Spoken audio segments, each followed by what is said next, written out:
We have a zero tolerance for hate speech, a zero tolerance for fighting. Any of that goes down, that's the door and you will be shown it. Simple as that. Now normally we start things off with me telling you, there's a 10 down, get ready, let's get hyped. Tonight, we're doing things a little different. So if I could, let me get the entire Blitzkrieg locker room down here right now.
Since we last saw you in August, our friend, our former commissioner, and one of the backbones of Blitzkrieg Pro, Mr. Jensen, has unfortunately passed away.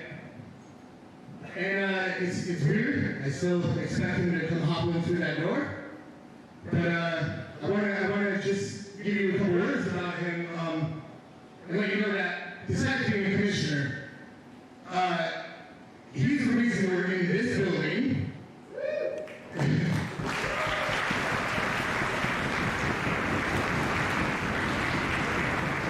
He's the reason that the cops in Enfield love us and they'll give us a hard time because cops usually love giving me a hard time.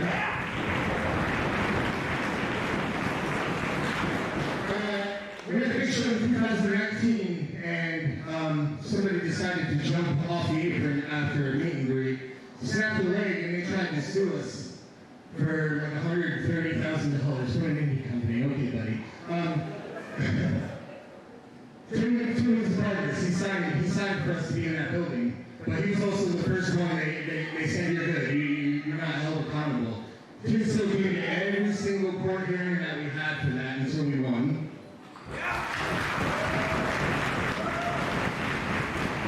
If you ever read an article in the Enfield Patch about us, that was Bennett.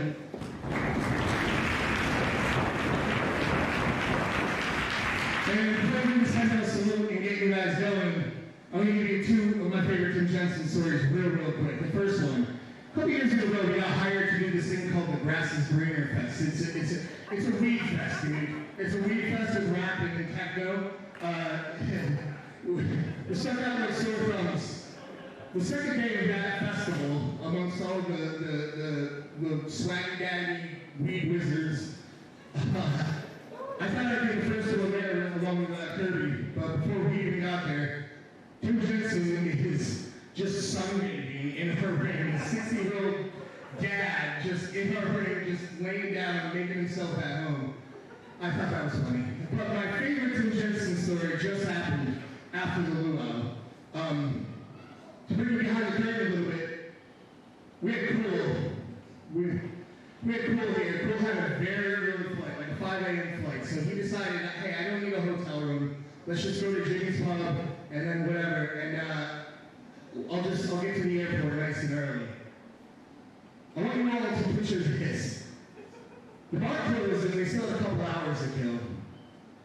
So Tim Jensen and Cool, and at the time Tim was in a wheelchair, go to MGM until 5 a.m.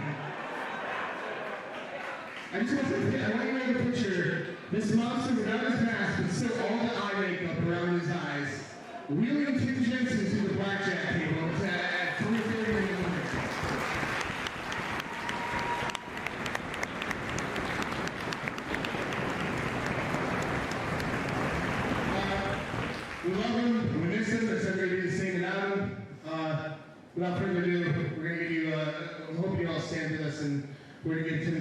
salute.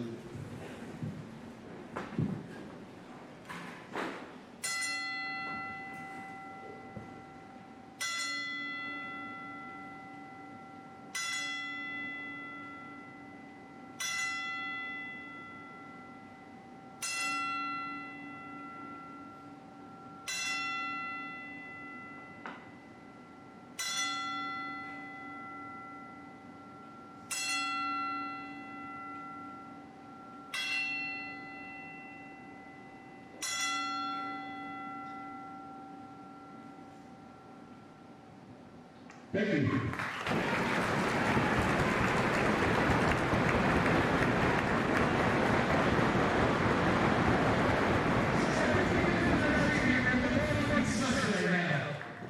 We have people like Tim, who's no longer with us. We have John James, there's John. Fighting cancer so that every show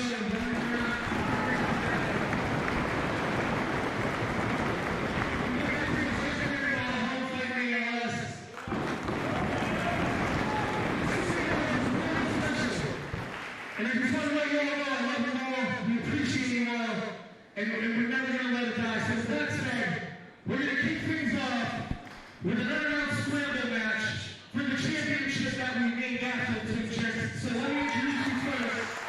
The referee for this one, Mr. Thompson.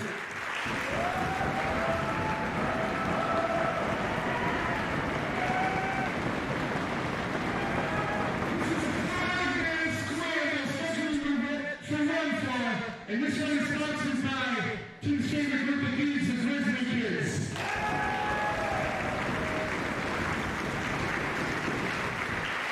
Giving them the pose of Blitzkrieg, the first Jensen champion, Mr. Bedlam.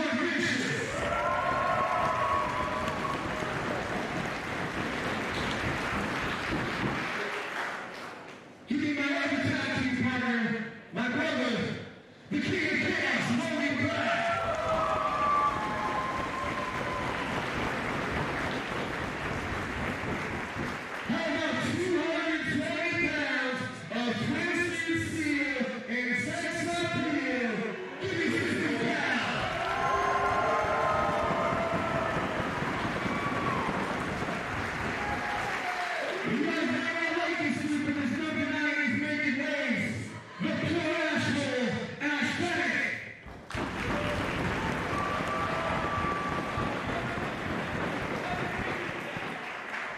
And lastly, giving the heart and soul of Blitzkrieg, CPA.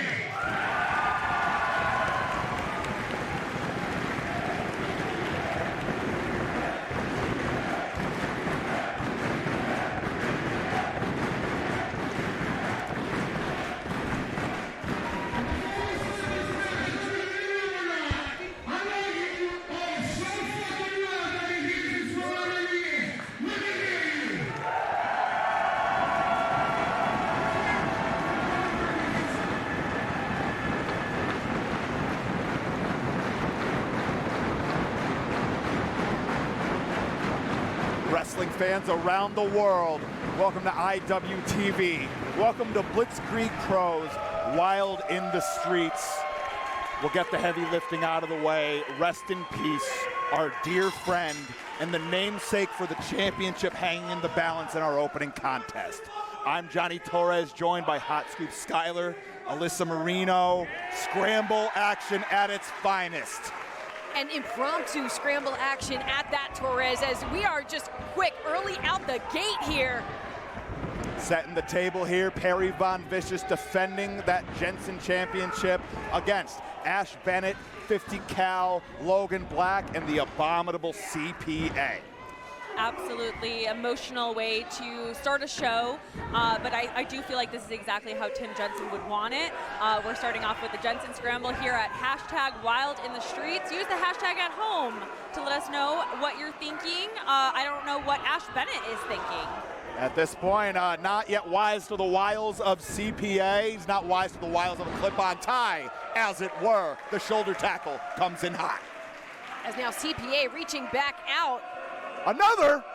You wouldn't. He just did. He would. He did. Unreal. Now CPA takes off. The speed boost by the tie. Underneath the leapfrog of Ash Bennett. Now waist lock. Oh, Ash Bennett swung.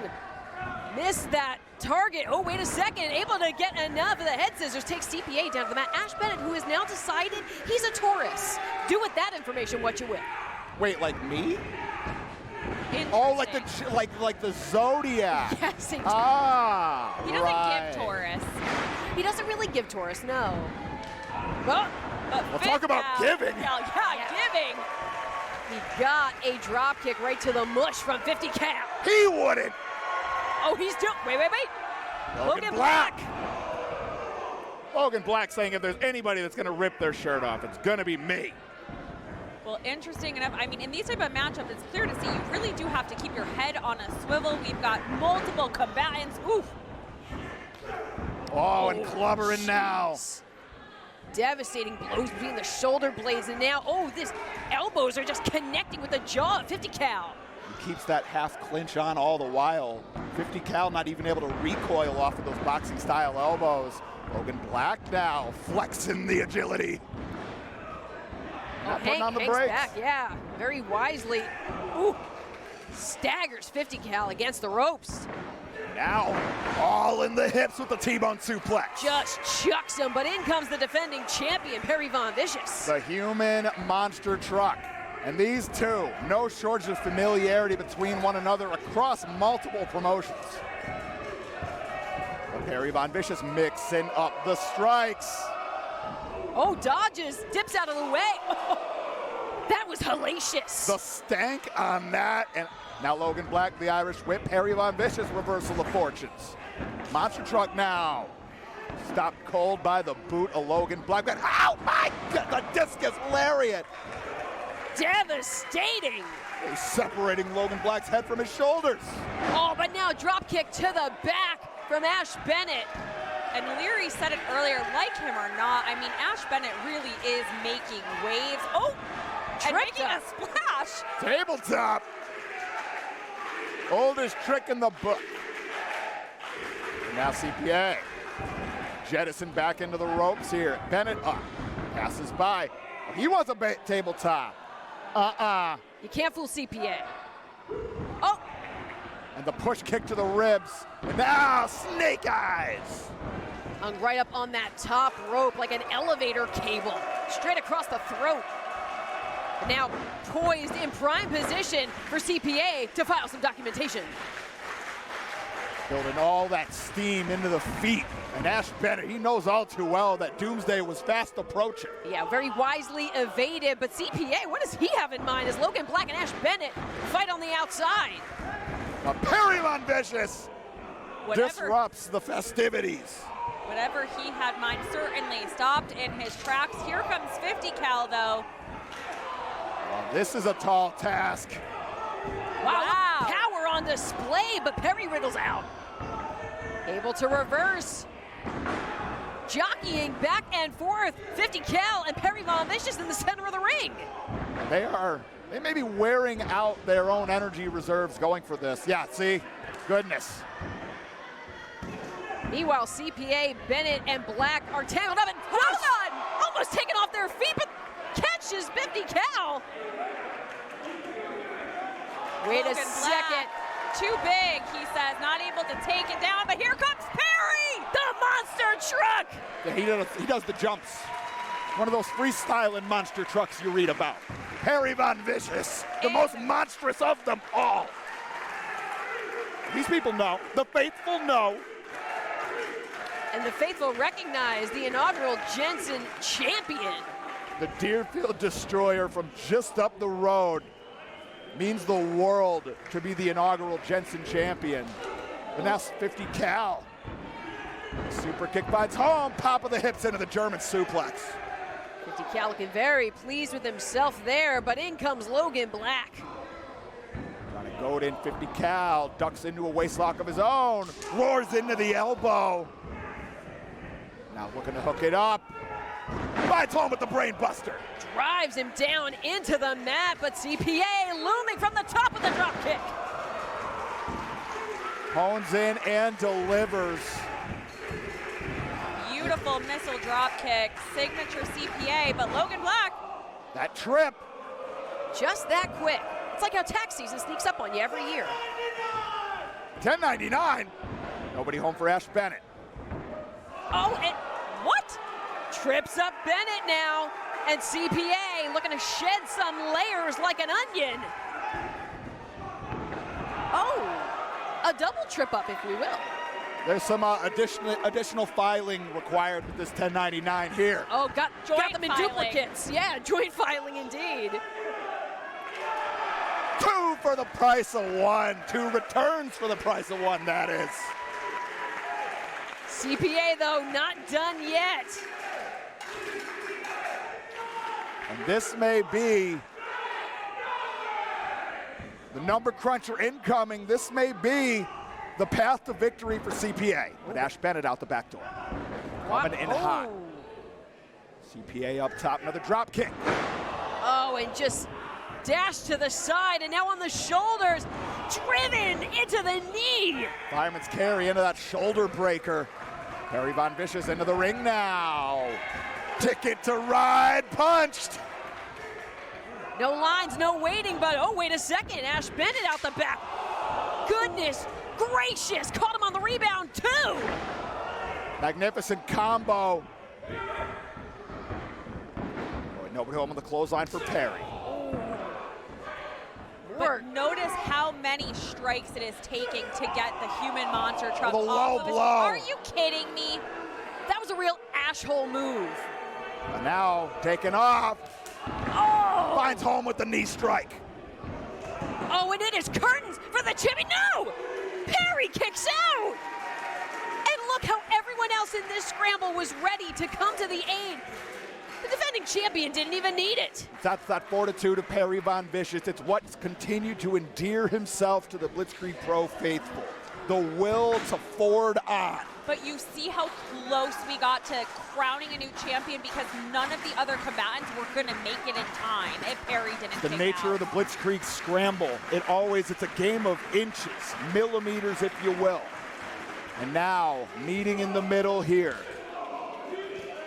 A raucous volley of strikes exchanged by all the combatants. Hitting anything that moves, which is anything in your peripheral vision. Absolute devastation being imparted upon one another. The champion taken back to the corner. Now CPA, 50 cal center of the ring. Back and forth we go. Here we are. Oh, straight to the back of the dome. Logan Black ain't having it, I'm telling you. He's very anti-shirt ripping. It looks like Ash Bennett is anti-shirt ripping as well from CPA. Not having it. Wow. Now just beating down on CPA and Logan Black. Are we going to see it? In stereo. The shirts are coming off, the sheer power. They knocked Logan Black straight out of the ring. It nearly killed Logan Black. The stereo shirt ripping, it nearly killed the King of Chaos. But wait, take two? CPA had more to go. Buttons flying everywhere. Numbers crunched. Oh, but Inching towards it. But now Ash Bennett looking to pick the bones. oh wait, reverse sends Ash Bennett into Logan Black to CPA. But here's Perry Von Vicious. Hooking up the attacks man. Arms out, ticket punched. Round the way. Perry go round. Oh, raucous collision, the hook of the leg, and he retains.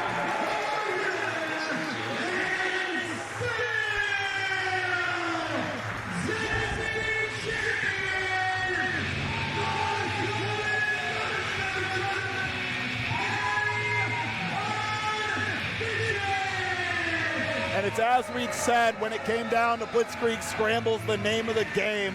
It's capitalizing on those opportunities, those small moments that are available. Perry Von Vicious continues to do what he does, successfully defends that Jensen championship. And I know Tim is looking down with a big smile. Absolutely. You saw Perry point to the sky. We miss you, Tim. What a great way to start Wild in the Streets. But, you know, something I have to mention is CPA. I mean, he's been really stringing the losses and having a hard time with it. I wonder how this is going to affect his psyche going forward. He's an interesting story throughout Blitzkrieg. He's been through losing streaks in Blitzkrieg Pro before in his earlier days. It's been years since he's sustained such a losing streak. So he's got to take it back to basics. What got him out of that early slump to begin with? Well, that can be said for a lot of past champions. Sometimes you have to go back to basics to rebuild to your next chapter.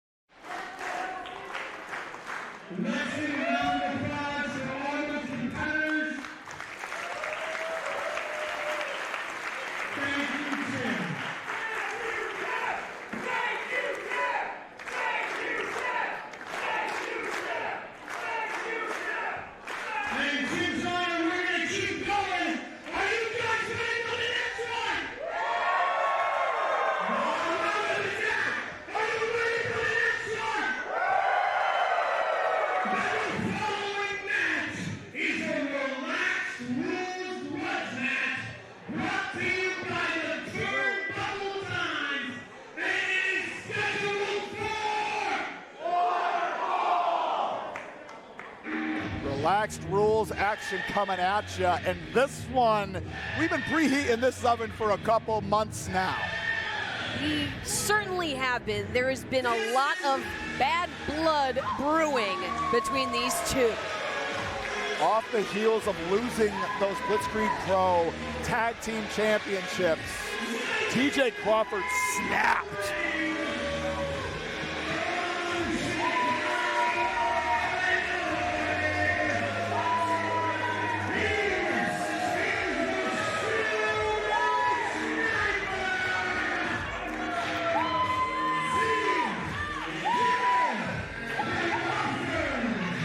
Silver Sniper from the south side of Chicago, the Jermaine Dye of professional wrestling, if you will.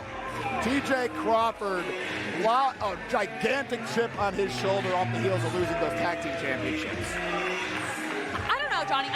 We got to circle back real quick. Did he snap, or would you say this is really a cop-out? We've seen this behavior from TJ Crawford time and time again. He always has questionable antics. He always puts himself first. I think he's a very selfish competitor. Snap, cop-out, I'll give you tomato, because either way, there was multiple ways to react to losing those championships. And TJ Crawford, I imagine you'd agree, he picked the worst possible one. Well, yeah, he hit Gabby Forza straight in the face. I mean, it feels like one of those fool you once, shame on me, fool you twice, shame on you. Becca not in action tonight. We got to believe it's off the heels of those actions by TJ Crawford. Well, I mean, certainly she thought she had a friendship. She thought they were developing a bond. They were going to be a two-piece pop duo that was going to take over the world. She probably has to rewrite her album now because of this. Yeah, Unreal. I mean, the tour is a whole new... TJ ruined the tour. The world tour. The world tour. And speaking of ruining the world tour, if there's anybody that's going to ruin that Silver Sniper world tour, it's Bear Bronson. And this bear's never been hungrier for the flesh of the Silver Sniper.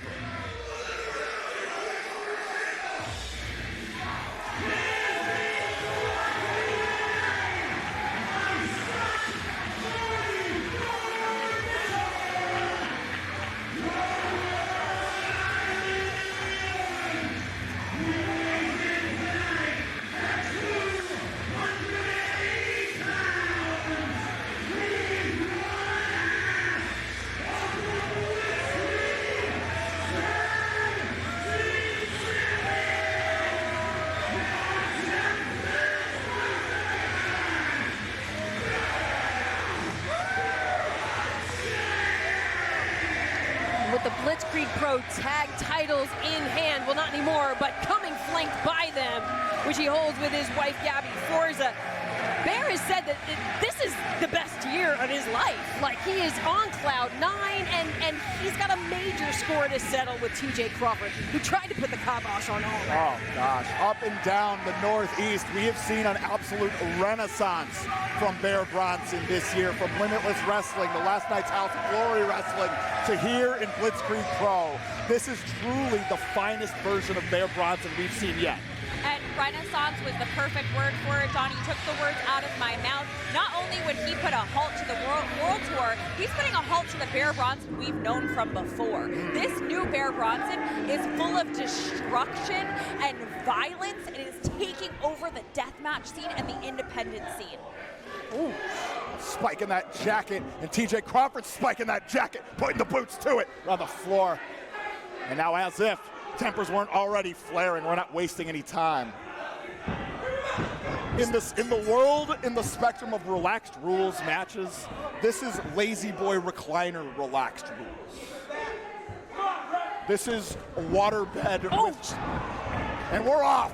TJ Crawford. Yeah, chucking the pants at Bronson to obscure his vision so that he could get on the early attack is TJ Crawford. Steps into the steamboat-style chop, doesn't budge. Bear Bronson, who just explodes into the shoulder tackle. The scoop, the slam. Capsizing the Silver Sniper, arches his back against that pain in the lower back. That spine's got to be on fire early on in this bout as things have gone to the outside. And as of recent months, as we've heard by the new moniker, the Deathmatch Berserker, this is very much the arena, the realm of choice for Bear Bronson now. Woo! He doesn't even need hardware. Certainly We've not. seen the devastation that Bear can cause and create in the deathmatch atmosphere, but now add on to it that he's pissed at his opponent. This is not just for the love of the sport right now. Yeah, definitely a lot of extra fire. Oh, jeez. Now the hand of Bear Bronson colliding with that steel post. And I gotta wonder if that'll change the complexion of this match. Bear Bronson has many other weapons outside of that hand, but TJ Crawford, I gotta believe, is gonna hone in. Well, like the sniper that he is, that surgical precision, knows exactly what to go after now, does TJ Crawford. Where the holes in the armor are, no doubt about it. Now Bear Bronson, seated in the front. Good God! Opening fire on one another. Jeez, picking up some steam. But now the flurry from Bronson. Oh, this is breaking down real quick. Bronson raining down the clubs, keeping clutch on that front chancery. Staff trying to separate. Oh! TJ Crawford having none of that. Straight clocks TJ does Bronson. Yeah, security getting in the way of these two. We'll just call that collateral damage, because I wouldn't get in the way of these two. No, this is broken down from a wrestling match to a straight fight. Another security guard. Oh, goodness gracious. In a bad way. Oh, used as a weapon to wipe out TJ Crawford. Let the bodies hit the floor. Living up to it.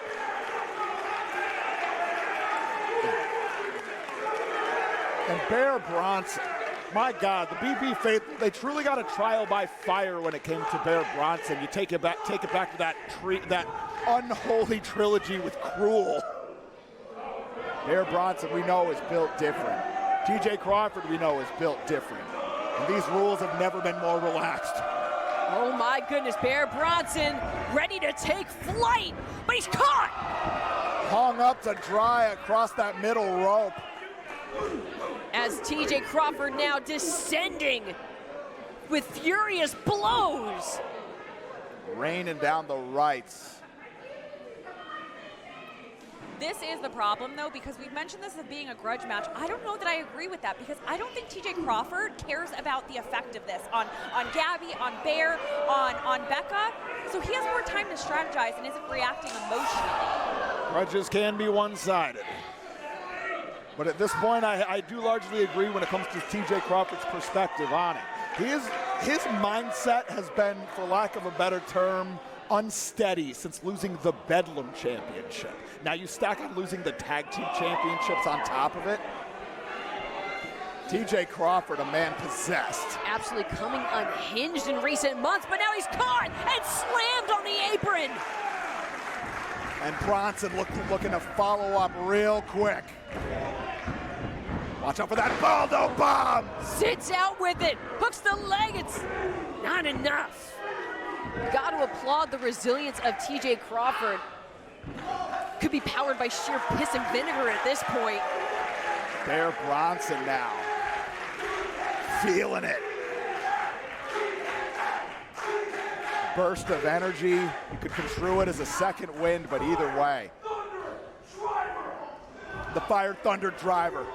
He's pointing his bat to the outfield fences. He's calling the shot. TJ Crawford scoots out the back door. The scissored sleeper locked in. Yeah, anchoring himself against the body of Bear Bronson.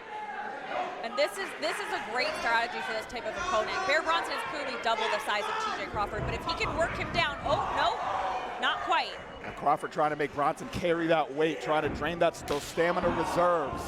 And now wisely playing that perimeter game, staggering Bronson. Now Crawford, the wheelbarrow rolls on through into the double stock. Blasts him with the penalty kick, almost a buzzsaw variety. Quickly to the top. Crispy with the splash.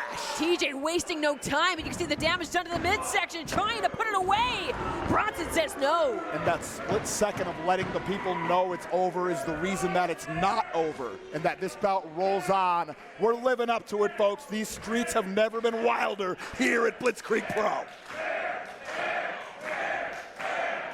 The Blitzkrieg faithful so adamant, so vocal in their support of Bear Bronson. Could that be getting under the skin of TJ Crawford, or does he even care at this point? Now, the BP faithful almost act as a third combatant in some of these matches. They get under the skin of some of our most polished wrestlers.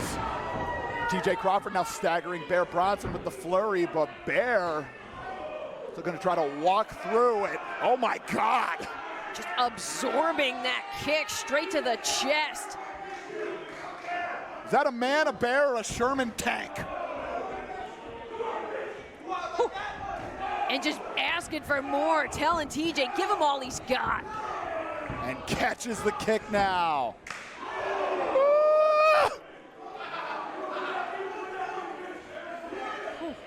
Now, TJ Crawford.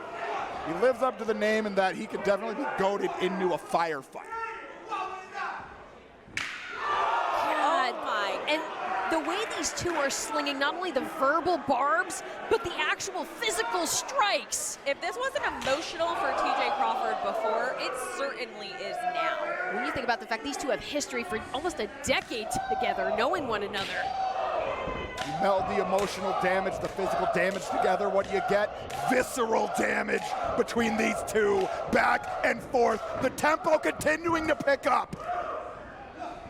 TJ Crawford. Oh, a quick fake out before working multiple levels.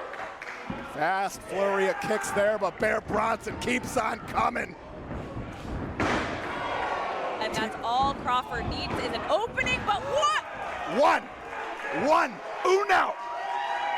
Bear Bronson is dead serious. Now the ripcord lariat. Oh. Could it be? Is it enough? TJ Crawford digging deep. And we've said that from day one about TJ Crawford. Regardless of your feelings about the Silver Sniper, he is guaranteed to dig deep. He will give you extra innings until the game is over. And these people know it. All this history between these two, coupled with the events of the recent months, has led us to this boiling point of a battle here at Wild in the Streets.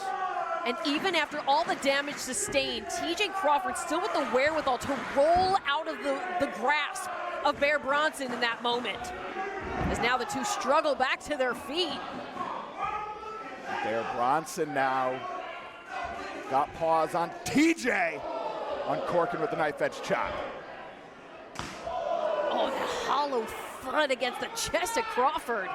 Name of the game when it comes to striking. You're trying to crack that chest armor with those knife edge chops. Well, striking with that amount of force and power behind it, though, I mean, could knock the wind out of you. One bad chop could be a game changer for the rest of the match. You start to welt up that chest, and the scar tissue starts to form. Yeah. You feel it more and more. But now Bronson heading up that second rope. He might be thinking a superplex. Crawford aware of the peril of the situation. Oh, geez, sinking his teeth now into the dome of Bronson with an elbow to follow. What in the world does TJ Crawford have in mind? Sunset bomb!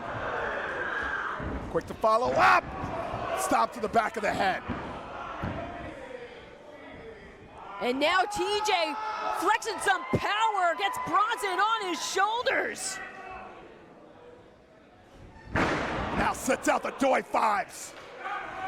And that's all she wrote, folks. No! You want to talk about resilience, the high angle and the bounce with which Bear Bronson's body landed, still finding the strength to keep going. And we'd seen with some of the prior kickouts that defiance etched across the face of Bear Bronson with each kickout. However, now that is not the case. It is exhaustion etched across the face of both combatants here.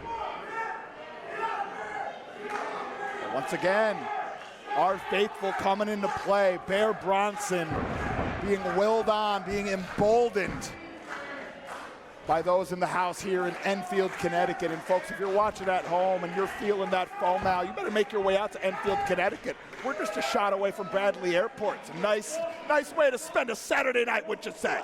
I couldn't agree more, Johnny. Ooh, our two combatants meeting in the middle of the ring. The wise man once said, Saturday nights, all right for fighting. Crawford stepping into the big right. And welcoming this violence are both men. The power that Bear Bronson is able to generate without even taking a step is unbelievable. Yeah, that is sheer force built up within his body. But Crawford, yeah, the defiance in the eyes is back, folks. Resorting back to these knife edge chops.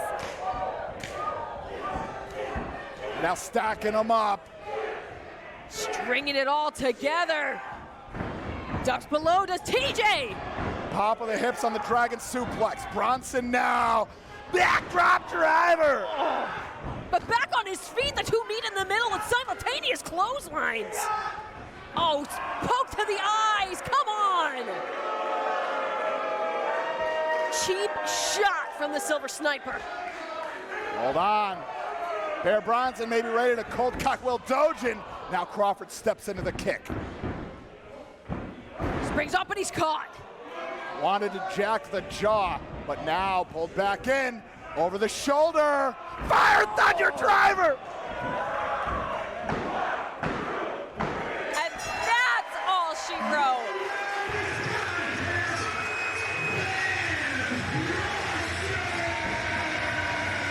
There are some maneuvers where when they land, you just know it's over.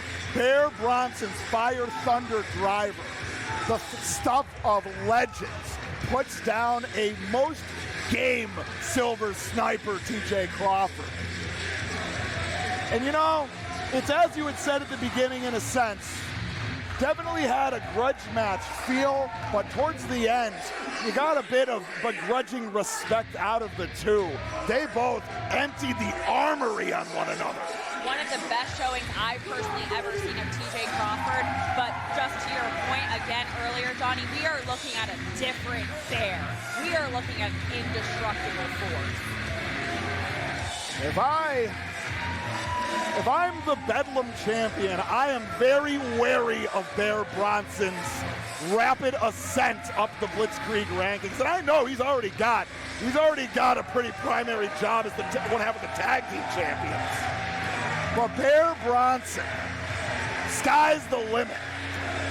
Stacking up the wins, stacking up the gold. Is it the Bedlam champion? Is it championship? Is it the Jensen championship? I mean, as you said, sky's the limit here. We recently saw Mercedes Moné capture her 10th championship, and I gotta believe Bronson will be the next walking gold vault in independent wrestling.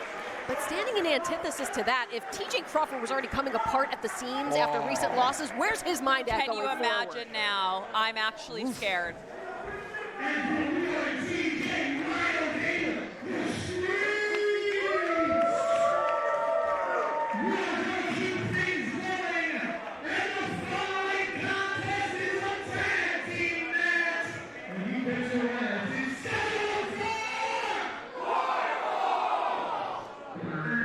Tag team action coming at you here at Blitzkrieg Pros, Wild in the Streets. And it is gut check time for these two tag teams because both are jockeying for a high position in our tag team rankings, but something's got to give here.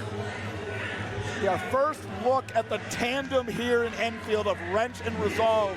We've seen them separately.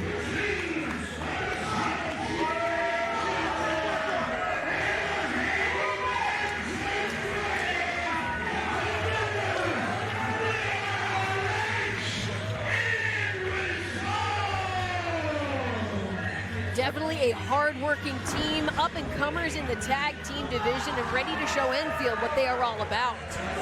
What we've learned about these two in their respective singles outings, 2 words apply to both. Well, actually 3 words, 100% effort. Yeah. We've seen Eric Cha-Cha bleed in this Blitzkrieg ring. We've seen Jake Gray leave it all out in the Blitzkrieg ring as a tandem. Fascinated to see what comes of it. And fascination, same can be said for their opponents here. Our first look.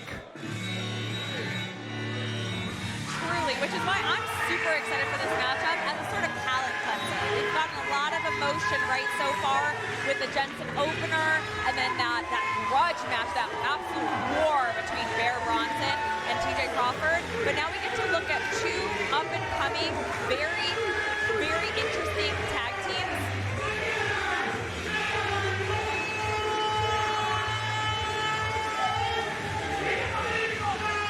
That are looking to make their names here at Blitzkrieg Pro. No doubt about that. Brothers who grew up fighting one another, but just really started putting the pedal to the metal in official tag team competition on the independent circle. Magnifico and Terrifico. Terrifico with that winged mask. Magnifico with the long curls. Definitely intrigued to see how their styles come into play against Wrench and Resolve. I mean, isn't every brother's first opponent their other brother? No doubt about that. And imagine how much they're tried and tested against one another. Who knows each other like a pair of brothers? The Wrench and Resolve, brothers from other mothers.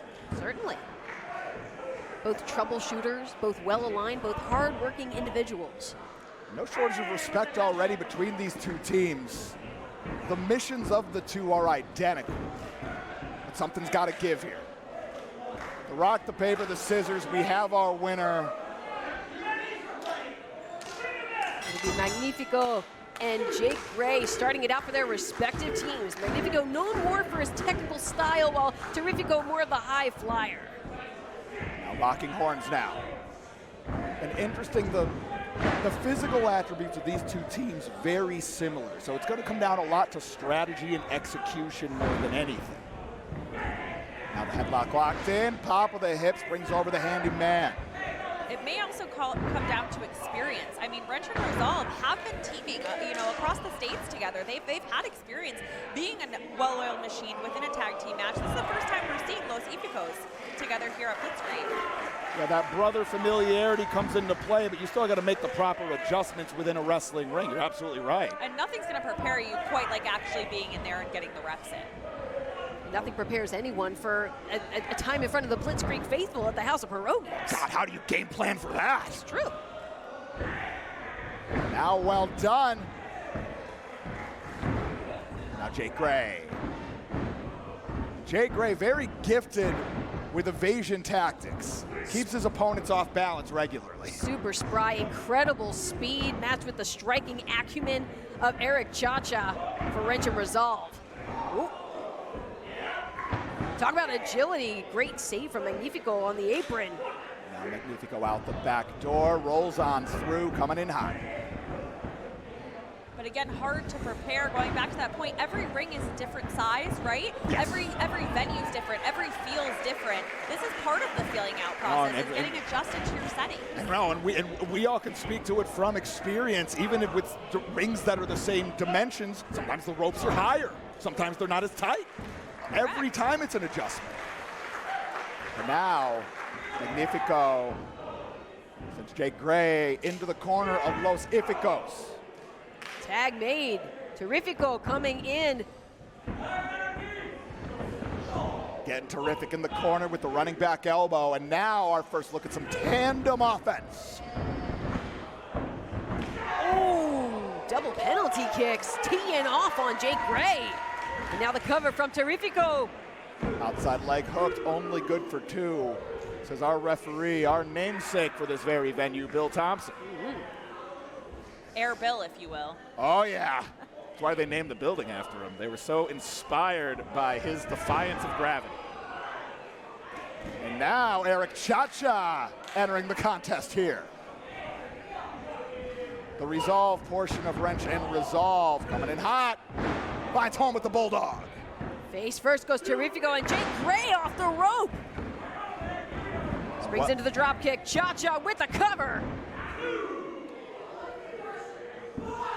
Still a lot of energy for Terrifico. Cha-Cha now. And as it's been said, very gifted with a grounded style, a striking style. Cha-Cha is a great phase shifter. If there's anybody that could put the brakes on a high flyer, Cha-Cha's a good one to call. Ooh, head springs out of that. Great evasion. Fireman's carry now. Oh, reversed into an arm drag. Now finds home with the drop kick. Most terrific. Now the wheelbarrow. Oh, puts the brakes on though, does Cha-Cha. Now the Irish whip. Cha-Cha drills him. Oh, just levels Terrifico. Now the tag again. See some tandem offense now from Wrench and Resolve. Hooking up the double suplex. But Magnifico coming to the aid of his brother, and interestingly, shifts Terrifico into some offense. A pair of shins into a pair of drop kicks. Both members of Wrench and Resolve sent to the outside. And dividing and conquering are Los Ificos. A terrific plancha and a magnificent plancha. Los Ificos rolling here at Wild in the Streets.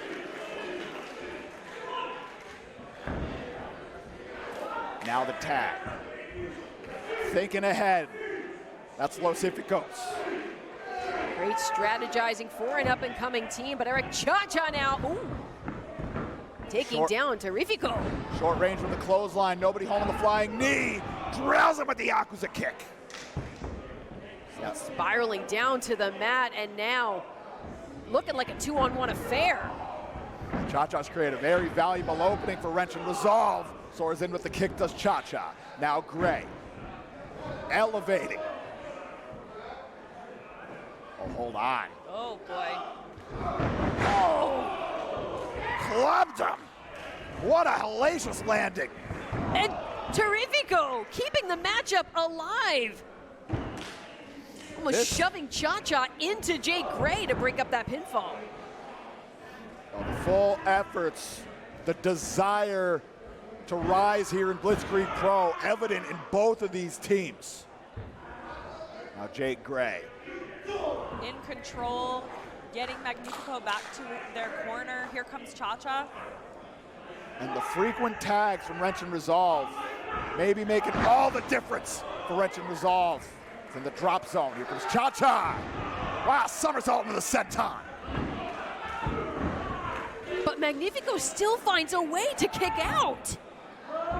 Terrifico was reaching out. You can see he senses the danger his brother is in. He's trying, he's just fingertips away. And now the fireman's carry from Eric Cha-Cha. Wait. Oh, Cha-Cha able to back roll out the tag from Jake Gray. Soars into the stomp to Cha-Cha. And the elbow drop from the handyman. Little elbow grease on that one, and the hook of the leg. It's still Magnifico. Driven by a force to prove themselves, keeping it alive for Los Ificos. And Wrench and Resolve thus far are managing the pace of this contest these last few minutes very well. They've definitely been incredible at keeping one another fresh, our Wrench and Resolve. They've cut Magnifico off from Terrifico. Now perimeter defense, and it's a 1-on-2 affair. On the shoulders of Gray, rolls through and makes the tag. Fresh as a daisy now. And even more fired up after witnessing everything that his brother Magnifico went through. Yeah, Terrifico, fresh and coming in hot, but down to the Bandera to the outside. Steps up though, that right head kick. Now Cha-Cha, ooh, taken out at ringside by Terrifico. Looking to jack the jaw. Gray puts on the brakes. Terrifico, the wheelbarrow. Gets it. Now rallying off of the support from the fans at Blitzkrieg Pro, straight through the ropes, neutralizing Cha-Cha. And now his brother back on the apron. Los Ificos. They may be sensing that this is their moment. And what a statement they would make if they could capture this win tonight, but nope, Jake Gray. Oh! From both sides. Gonna be, wait, Cha-Cha, last possible second. Incredible sense of Eric Cha-Cha. Well, reverses and sends Terrifico barreling out to ringside. Cha-Cha weaves his way through. Inverts the Olympic slam. And now Jake Gray back up. Cha-Cha hooking up the Russian leg sweep. That's a lot of steam. My God! The sling blade, the leg sweep, the cover! That's it!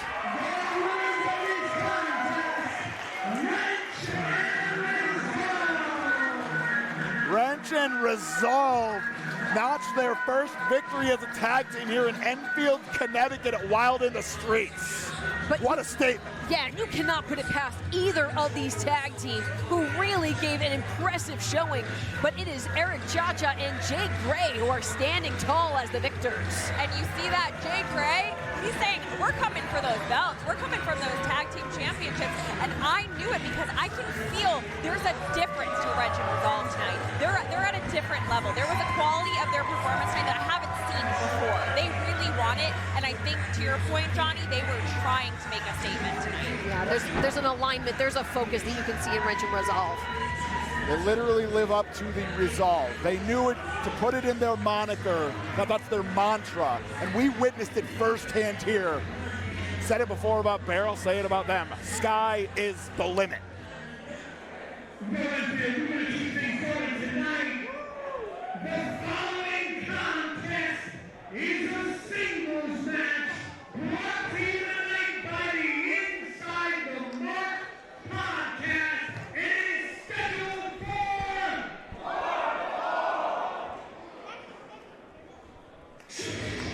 Big night of firsts here at Wild in the Streets. Blitzkrieg Pro bringing the thunder here in Enfield, Connecticut. Double debuts, first time ever singles action. Amity Lavey stepping up to the plate.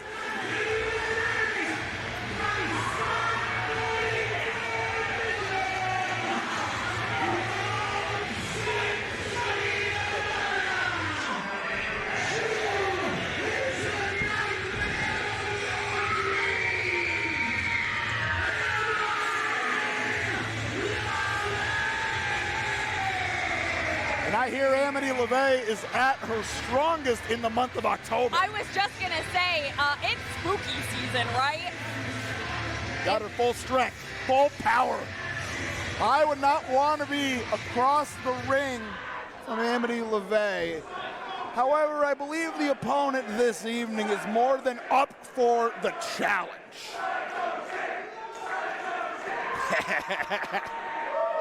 Love that, faithful. But a recent import to the United States, recent relocation from what I understand. Easily made her presence known in the state of New Jersey, as I understand. Exactly right. Some very exciting recent U.S. debuts, and no doubt a towering task that's ahead of Amity Lavey. This is a monster movie personified for these two. And normally I would think the power would lie in Amity at, you know, during this spooky month, the month of October. But I mean, truly, the power, the force that is Lena Kross.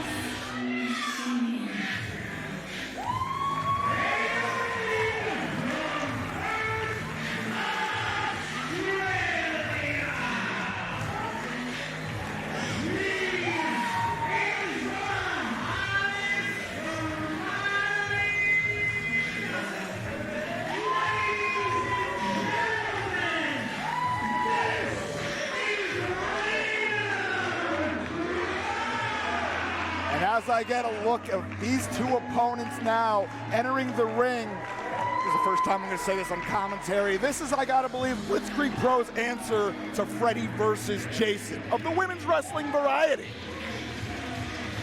Amity Lavey going to take down the larger Jason Voorhees, in this case, Lena Kross. Holy hell, batten down the hatches, folks. And Lena Kross, not only just such an imposing figure, but a world-traveled competitor, competed with Sendai girls in Japan, Progress and Pro Wrestling even the UK, as well as establishing herself in her native Australia. But she is looking straight into a living, walking nightmare. And Alyssa, we can see that right now as Lena, I think, is she a little scared right now? You don't see that often, someone with the stature of Lena Kross. Yeah, you had said, Alyssa, that looking at a living, breathing nightmare, and we're only a couple streets away from old Elm Street here in Enfield, Connecticut.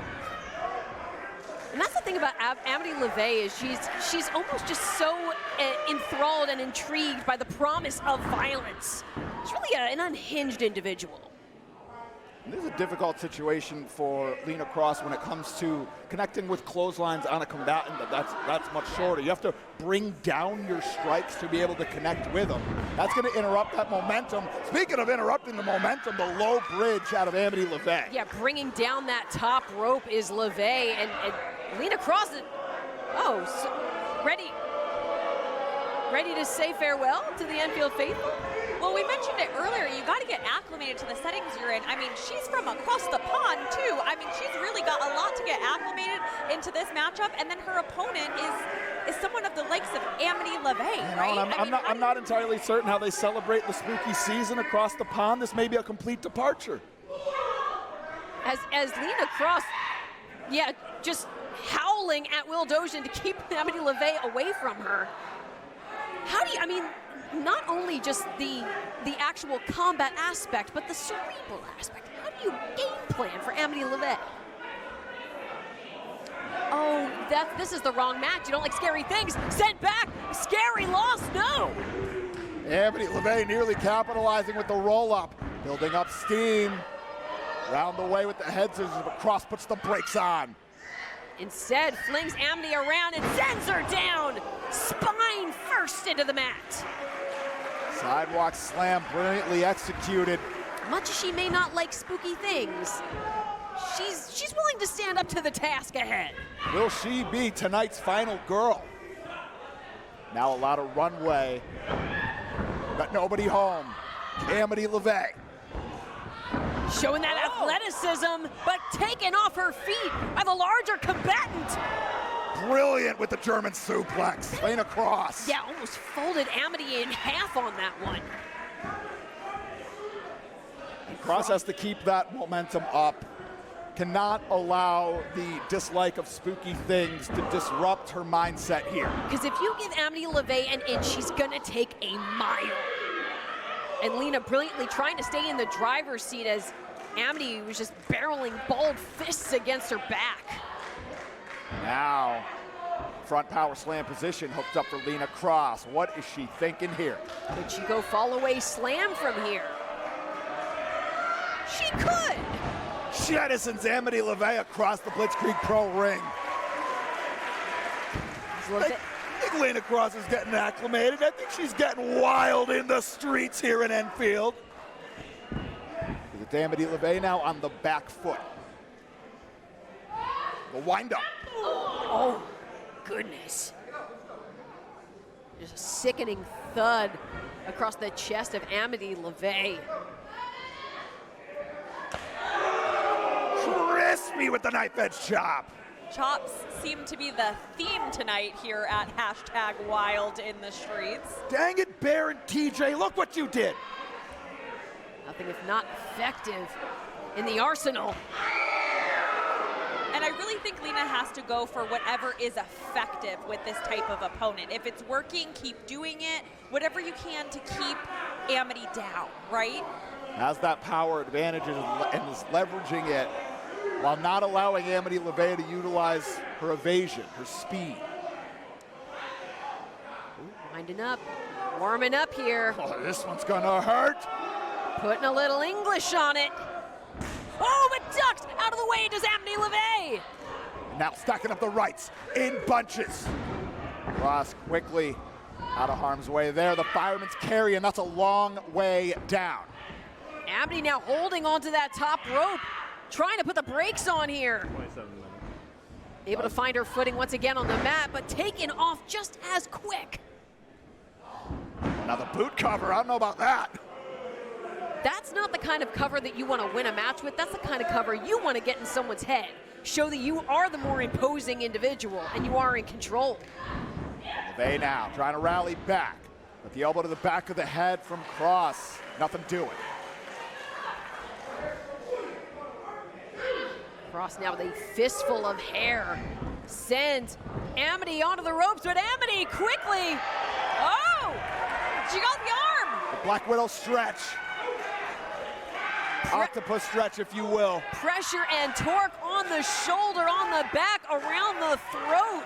Lena Kross in a dangerous way. And Kross wisely keeping her base strong underneath, getting to those ropes. But Amity now, we talked about that lethal speed. Pulled over by the clothesline. And no cover here. Kross takes off. Sliding D. Straight into that cover, so wisely and beautifully executed. But I mean, you think about horror villains' resilience, that's definitely something that's in the playbook of Amity Lavey. They just keep on coming. And that's what I'm getting nervous about, is Lena's looking really strong right now, but I don't think we've seen all that there is to Amity Lavey just yet. The beauty of a double debut in such a singles here at Blitzkrieg Pro. Truly testing the waters of these two. Lena Kross, Amity Lavey. Kross takes off now. Oh, just nothing but boot to the face. Right, pinpoint on the chin, the off button, if you will. Somehow the lights stay on for Amity Lavey. Like an old school slasher, sometimes they come back for more. Another sassy pin, I would say, but she did put more force down right on the shoulders of Amity. Had a better chance than the boot pin, right? Yes, yeah, no doubt about it. The weight on the shoulders is paramount there. But now wrenching away at that left arm of Amity Lavey. Trying to obstruct the airway as well. But Lavey, gotta believe being willed on by our BP faithful. They are in the spirit of the Halloween season. And we know what a factor they can play to help lift the spirits of our combatants. And this is not where Lavey wants to be. Nowhere to go, no way to evade. Dojin trying to keep control, but Lena, Gave an inch. And here comes Amity Lavey picking up a little bit of momentum, a little bit of energy now. Now the boot to the midsection. Trying to chop down the redwood, but now the fireman's carry. Back on the shoulder, slips out from underneath, trying to take Kross's shoulders down to the mat. Kross saying no way. Now Yank and Amity Lavey back up to a vertical base. Lavey takes off. Incredible evasion, and now Tilt-a-whirl into the head scissors. And now Lavey, train leaving the station. closing that distance. Back handspring, but caught. Maybe not completely. Looks like she slipped back out. Now stacking up the strikes. The Polish hammer now. Continuing to chop that redwood down. Rotates the neck breaker. Shades of the great Shannon Moore. The standing moonsault. Straight to the cover, wastes no time, but Lena Kross still kicks out. And Amity Lavey, now the frustration starting to settle in. We're in the parlance of spooky season. Why won't she die? Amity Lavey now eyeing the corner of the Blitzkrieg ring. Climbing up, perhaps. Lena Kross putting the brakes on that. We're going to be hooking up a power bomb. Amity Lavey reaching out for an escape. Incredibly able to reverse. Oh, now somersault. Just chucking her whole body into that, and once more with feeling. Now the cover, deep hook, only good for two. The combo of cannonballs from Amity Lavey. Lena Kross still alive here at Wild in the Streets. Both willed on by the Blitzkrieg faithful as now. Amity Lavey going for broke from such great heights. Oh! Well done, lands on her feet. Lena Kross finds home with the bicycle kick. And that's not good enough. Now the fireman's carry. We're gonna put this to bed for good. Oh. Over the shoulder with the neck breaker. That's it.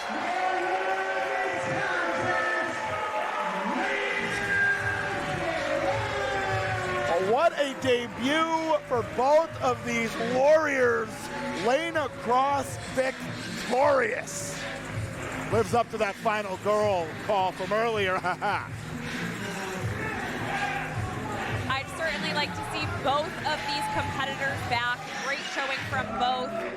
Amity was quite scary, but maybe would be less, you know, in November or December 13th, perhaps. Oh, perhaps. Potentially. You never know. They do have the Christmas horror movies out there. But in any case, Amity Lavey, impressive even in defeat. Lena Kross, your winner here in our double debut here at Wild in the Streets. Plenty more action to come. Tag team action coming up next.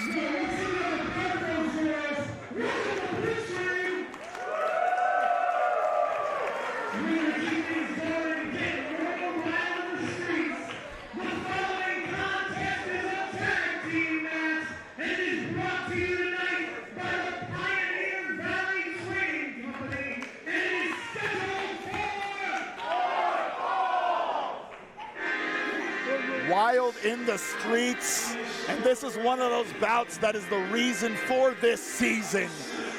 Ancestral City Shooters, Kwesi Asante, Joseph A-Game Alexander, as game as they come as a tag team, but they are stepping up a tier tonight.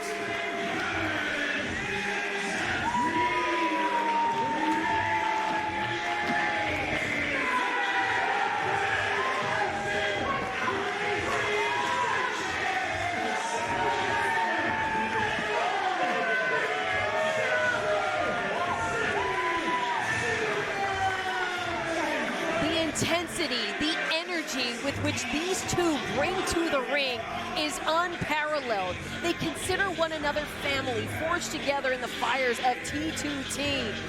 Just so well aligned as we've seen them competing here at Blitzkrieg Pro. Sometimes you level up that tier because you have to, right? The opponents that you're about to face, you have to step up. But in general, I would say the Ancestral City Shooters have have been leveling up over and over and over again. They are one of the teams to beat here at Blitzkrieg Pro, but also across the East Coast. Now when we talk about leveling up tiers, I agree on every facet of that, Sky. But there are levels of this game, and when we talk about leveling up a tier around the world, this is the stakes on the table for this one. Sinner and Saints, recent relocation from Canada to the United States.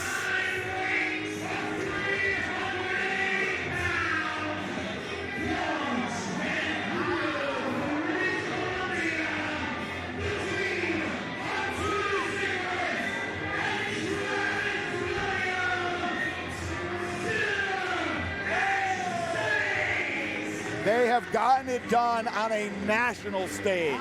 They have gotten it done around the planet. If you are an up-and-coming tag team that wants to rocket to the moon, this is one of the teams you have to go through. Travis Williams, Judas Icarus, collectively known as Sinner and Saint.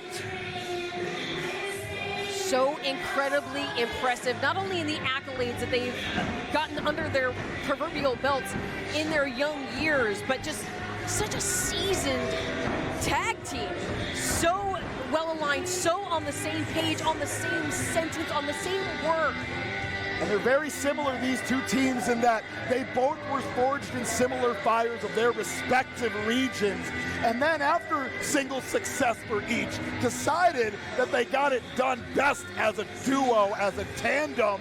And we're gonna see here, we're gonna find out as we get wild in the streets, which duo gets it done better here at Thompson Hall. Bill Thompson donning the stripes for this. And folks, if there's a bout tonight, and any bout could steal the show at any given moment, but this might be my front runner.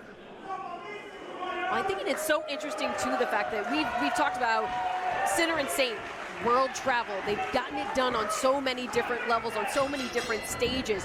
But newcomers too, the Blitzkrieg faithful, and ACS I think are very well established. When we talk about how the fans here at Enfield can play a factor, they're definitely going to be lending that support to ACS. No doubt about it. We have seen from Sinner and Saint that they are very accustomed to playing the role of the away team on a national stage. But that Blitzkrieg Pro faithful, as we've seen, comes into play. They can build that steam.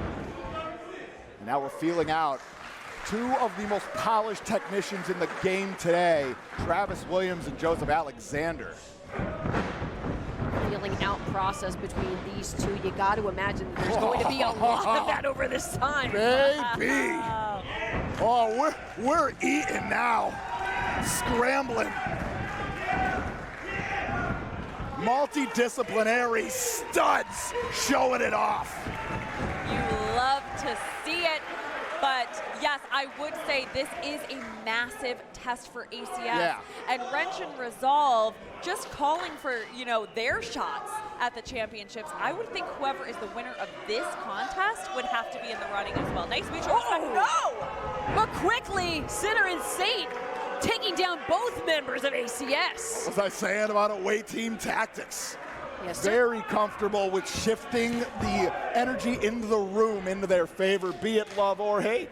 Yeah, because they really don't seem to care whether they get any new fans or anyone appreciating them as long as they come out victorious. One half love, one half hate, one half Sinner, one half Saint. And they are flexing on them here. Judas Icarus now the cover, heavy on the shoulders. Alexander kicks out. Tandem offense, smooth as butter. Incredibly seamless fluidity between Sinner and Saint. Folks, I gotta believe that you are looking into the crystal ball that is the future of professional wrestling. I gotta believe this is just the first of many bouts we're gonna see from these two teams. ACS now. Sticking and moving. Capoeira style elbow drop. Gracie Asante, the Ancestral Avenger. He's the one that makes the city so ancestral, don't you know? And now, tandem offense on display once again, but Icarus gets the boot up. Oh, but clocked by Alexander. Now the strikes from Asante. the door with a moonsault. Now Alexander into the cover. Oh no! Oh, a little incidental contact as Travis Williams is barreled over the top rope by Ancestral City shooters. And they're feeling it. They've endeared themselves to the faithful month after month. To all manner of locations, wherever you find a Blitzkrieg Pro event. Ancestral City shooters looking to be a part of it, continuing their rise. Spry on his feet is A-Game Alexander, but heavy in those hands. Floats like a butterfly, stings like a bee. Straight shot to the jaw of Icarus. The A in A-Game at this point stands for Ali, letting them know what that namesake shuffle. And when you need to level up to that tier for those tests, some people do really well under pressure. Oh, we're seeing, was that thumb to the eye? Definitely obscuring the vision momentarily is Icarus. I definitely agree, Sky. A-Game Alexander, a multidisciplinary athlete. He's used to adversity in multiple sports. It's built him, primed him for professional wrestling. Same can be said for Travis Williams. And now Judas Icarus jettisons A-Game into the corner. Sinner and Saint now unleashing simultaneous offense. Williams now stomping away at the hand of A-Game Alexander. He's been on the receiving end of those hands. He wants no part of it. Yeah, trying to weaken those primed fists, the hook of the leg, trying to end things. A-Game says no. Travis Williams wisely placing himself between A-Game and Kwesi. Now spins into that spinning toe hold. Devastating the lower body. Surgical. Yeah, shockwaves of pain radiating up the leg of A-Game. And Travis Williams, you gotta think back. He used to be getting all of his accolades on his own in singles action. This is a vintage Travis Williams game plan right here. And to know that Judas Icarus is fresh and just an arm's length away. And sure enough, technicians could benefit so much from tag team wrestling, and we're seeing it firsthand. Oh, and now Icarus gets that knee right between the shoulder blades of A-Game.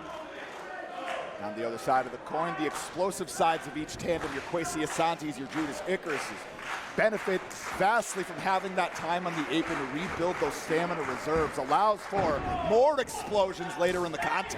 Ooh, and it's an incredible strategy as again now Travis. Textbook. Deep hook, but A-Game Alexander. You can see how Kwesi Asante had such keen eyes on his tag team partner, was ready to step in if need be to break up that pinfall. And he knows the wells of fortitude of A-Game Alexander run deep. Nobody knows it like Kwesi Asante. And Alexander cleans Icarus off the apron, but Travis Williams, the Yakuza kick lands flush across the jaw.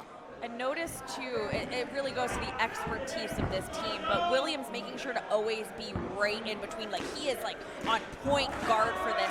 Alexander couldn't be further from his corner, and he is making sure of that. That is intentional. That is one of the secret sauces to success for Sinner and Saint. The little things, the most minute details that many wrestlers will take for granted. Not Sinner and Saint.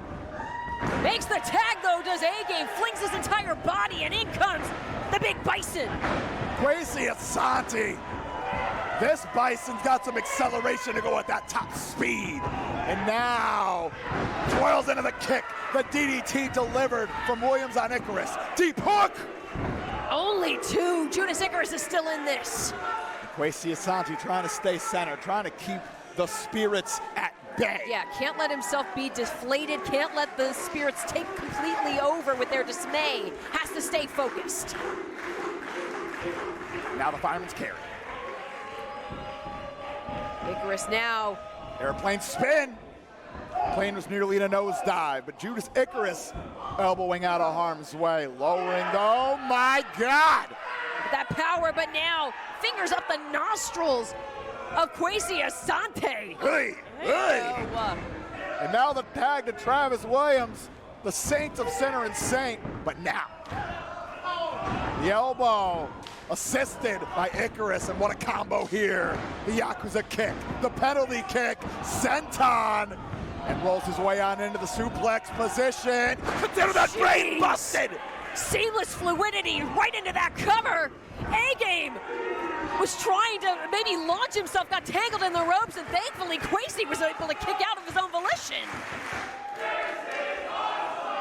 You're damn right. Of course it's awesome. You people have eyes. Travis Williams got his clutches on Quasi Asante. Tag now. Judas Icarus back into the contest. Williams butterflying the arms, but Asante sends Williams on the outside.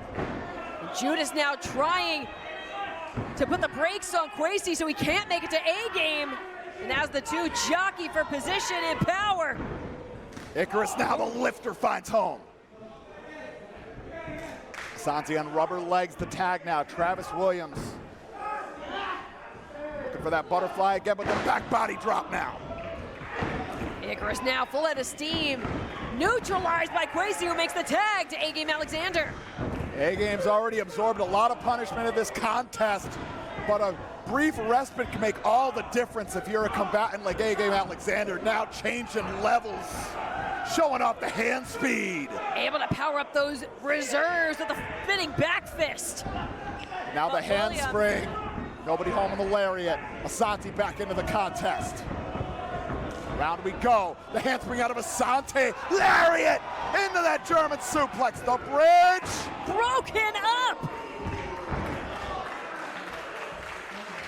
Judas Icarus, last possible moment in Enfield, Connecticut, here at Wild in the Streets. Our faithful cannot believe what they're seeing. I can't believe what I'm seeing. And Judas Icarus, thankfully not getting caught up on the ropes as A-Game did, was able to make that break, or we would have seen the end of that match. Now we're in a rebuilding phase for both teams here. Asante and Alexander now. Oh, catches Icarus. Icarus trying to fight out as Travis is tangled up with A-Game. The super kick lands flush. Quasi Asante. Both members of Sinner and Sane in opposite corners. Now the Irish whip. Williams. Oh, both now members of Sinner and Sane dodging one another. Well done. On the same page, the Bandera to the outside. Blasted in the corner, the drop kick for climbing and Zachary. Tag now to Judas Icarus and Travis Williams. The reverse. Oh, out to ringside. Wipes out A-Game. Sinner and Saint 101, their finest maneuver, and you can never see it coming. But now, backslide. Oh. Icarus out the back door. A-Game now. Whoa. The Superman, the back fist.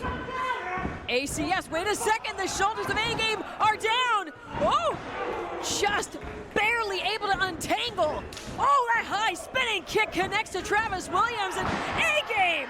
Massive lariat. Judas Icarus Wait a second. alone in the A-Game. center of the ring. Wait! Shooter! Double jump into that rebound cutter. And now Quasi Asante. The double offense, the Senkai! Is it enough? The 1-2 punch, and ACS notches the biggest victory of their lives. Fans on their feet here in the House of Pierogies. The appreciation for both of these teams and the battle that they brought to one another. Sinner and Saint, I told you at the beginning, win or lose, you will be tested by Judas Icarus and Travis Williams. And Joseph A-Game Alexander, Quasi Asante, they passed the test with flying colors. And every member of the Blitzkrieg Pro Tag Team Division, if they weren't on notice before, hot diggity damn, they are now. No doubt about that. And even in defeat, I think that Sinner and Saint have made a case for themselves for a return here to Blitzkrieg Pro. But standing tall, victorious at Wild in the Streets. Ancestral Shitty Shooters. Absolutely incredible showing by both teams.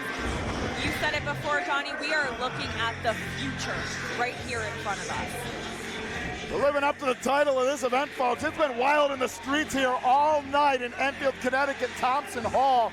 We appreciate you spending your Saturday night with us on IWTV. We're going to be heading to a brief intermission. We will see you shortly. Plenty more action to come.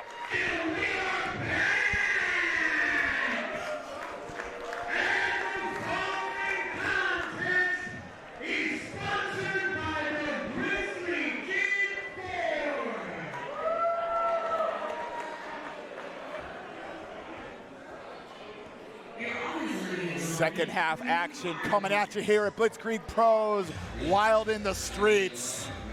The Money Dragon, the moment, Angelo Carter looking to continue the ascent up the Blitzkrieg Pro Bedlam rankings.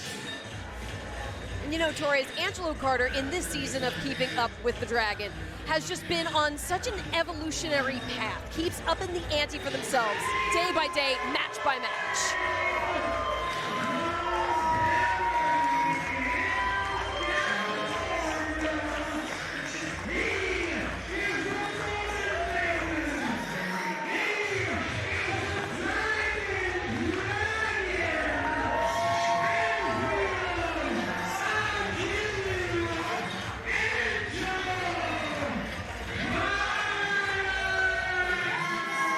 Angelo Carter, former tag team champion, now free from the weight of his former partner.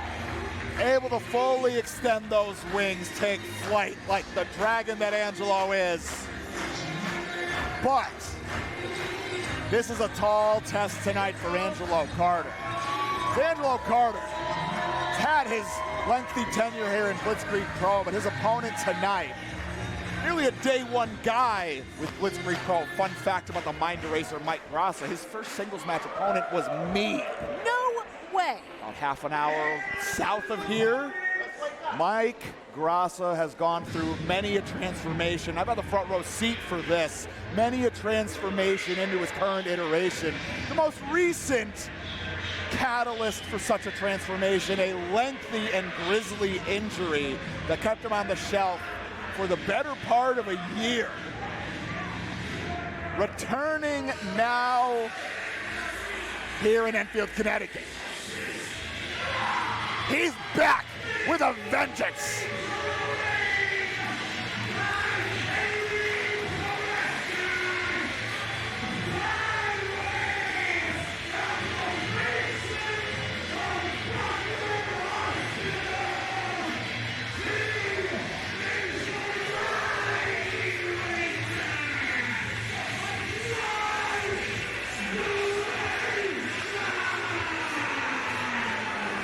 Katie Prescott by the side of Mike Graca, the mind eraser now, re-entering a Blitzkrieg Pro ring.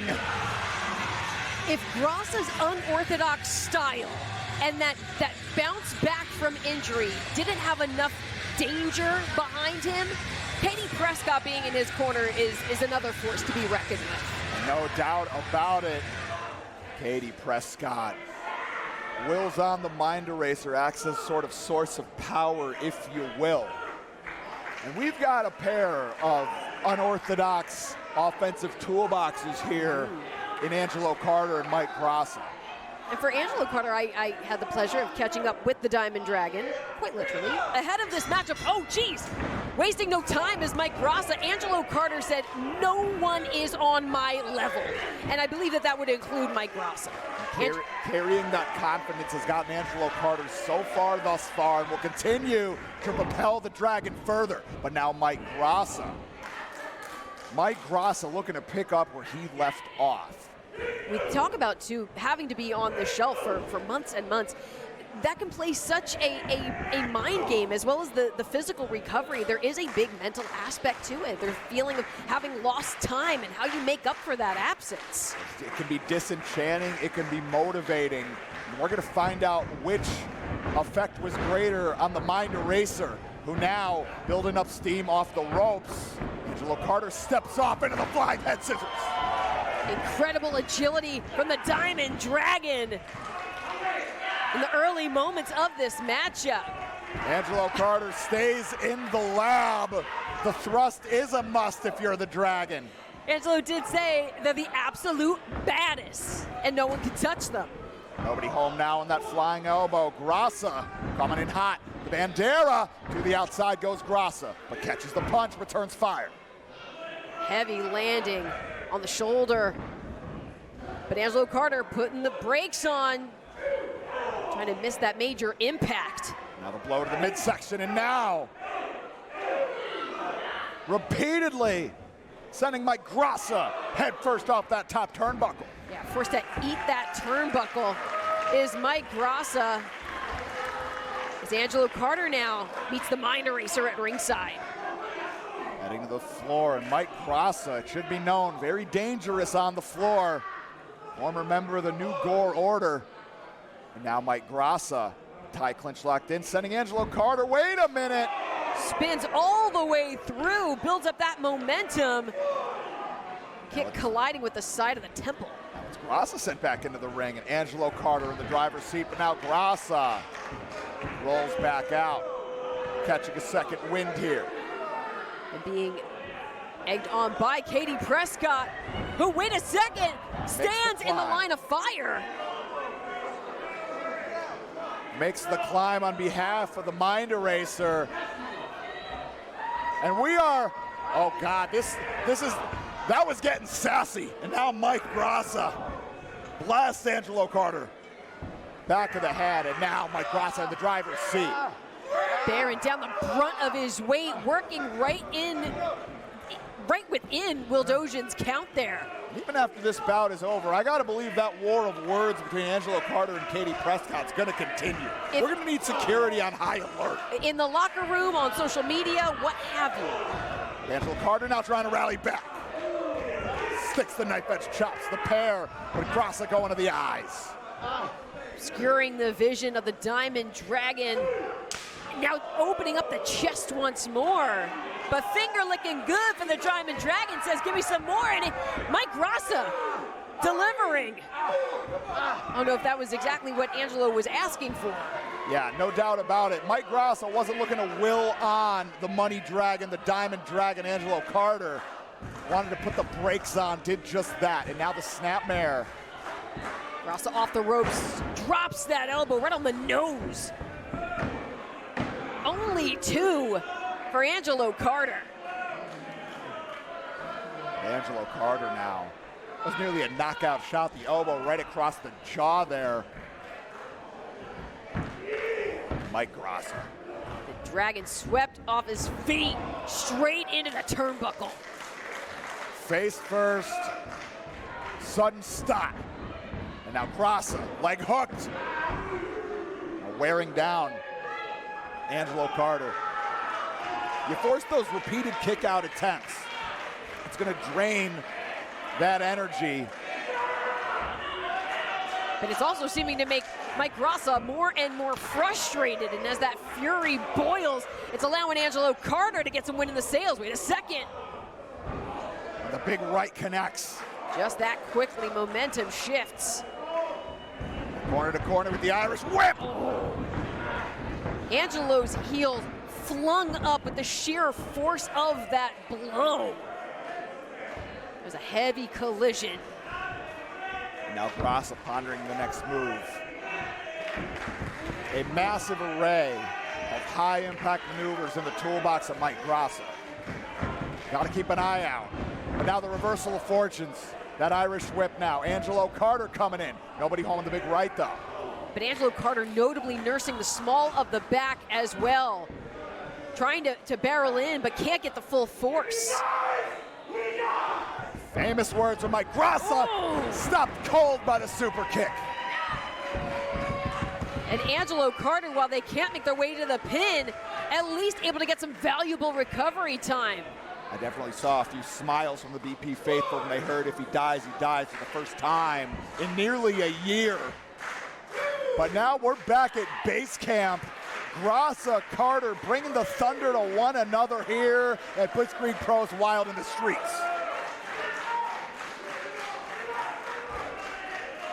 mean the world to both for a victory here. Graca to remind the faithful of exactly who he is. For Graca, or for Carter to keep that momentum up.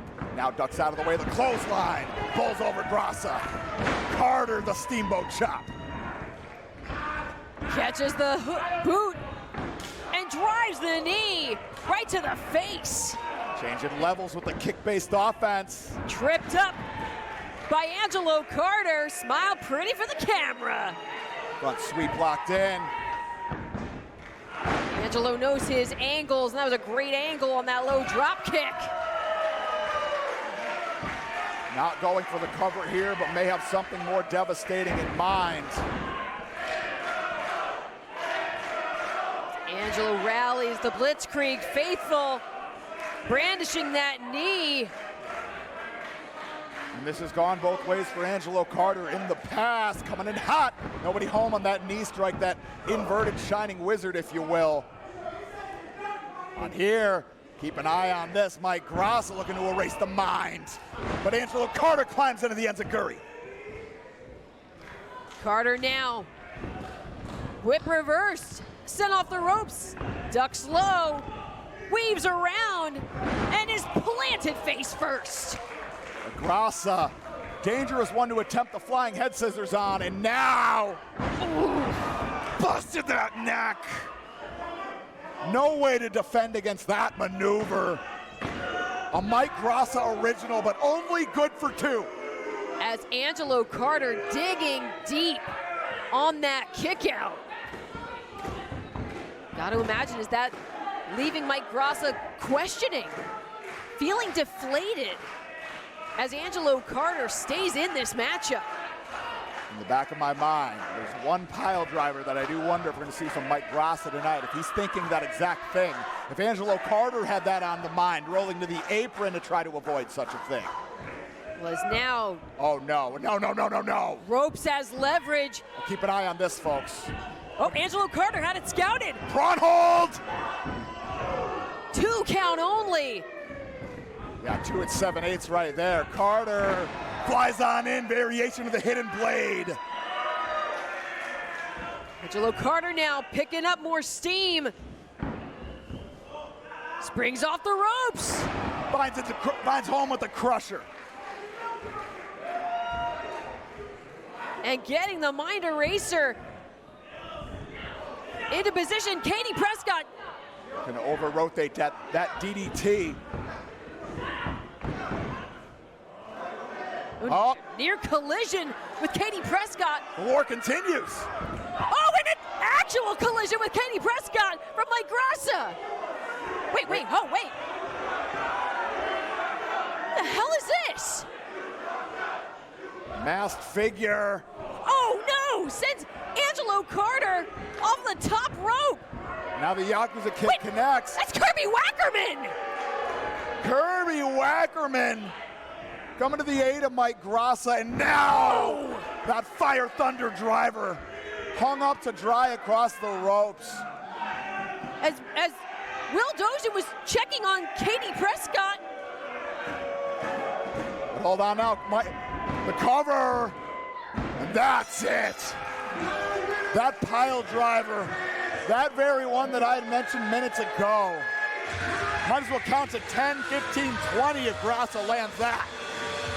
Yeah, but did Mike Graca only land that because Kirby Wackerman hung Angelo Carter up on the middle rope? I have no argument for that. And is this part of the arrangement if you're Kirby Wackerman? Did he employ the services of Katie Prescott and Mike Graca? Is this a new additions to No More Heroes? Well, whatever it may be, on the record book, it's going to say that it was a win for Mike Graca against Angelo Carter. After the better part of a year, Mike Graca, you know he wants the best, the brightest, the goriest here in Blitzkrieg Pro. All that and then some, surely in the future of the Mind Eraser.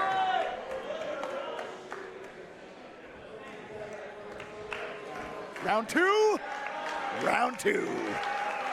You'll hear no arguments from me.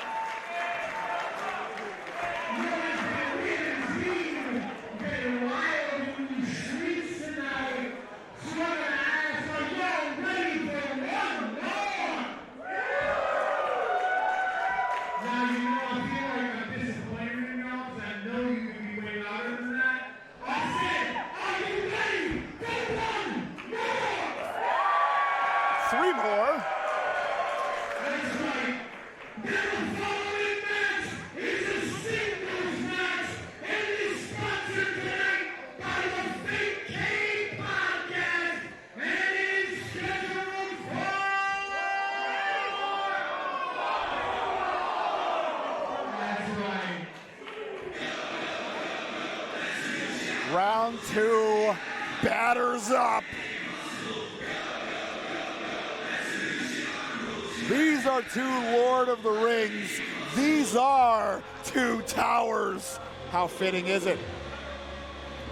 Oro, Andy Brown, they brought the heavy artillery in that first bout.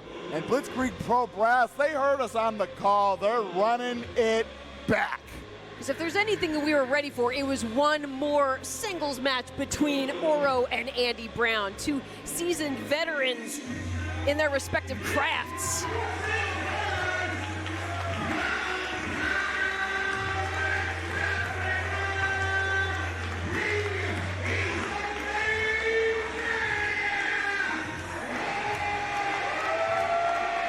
And I gotta believe these 2 warriors, Andy Brown and Oro, right along with the demand of ours, of the faithfuls, to run this one back.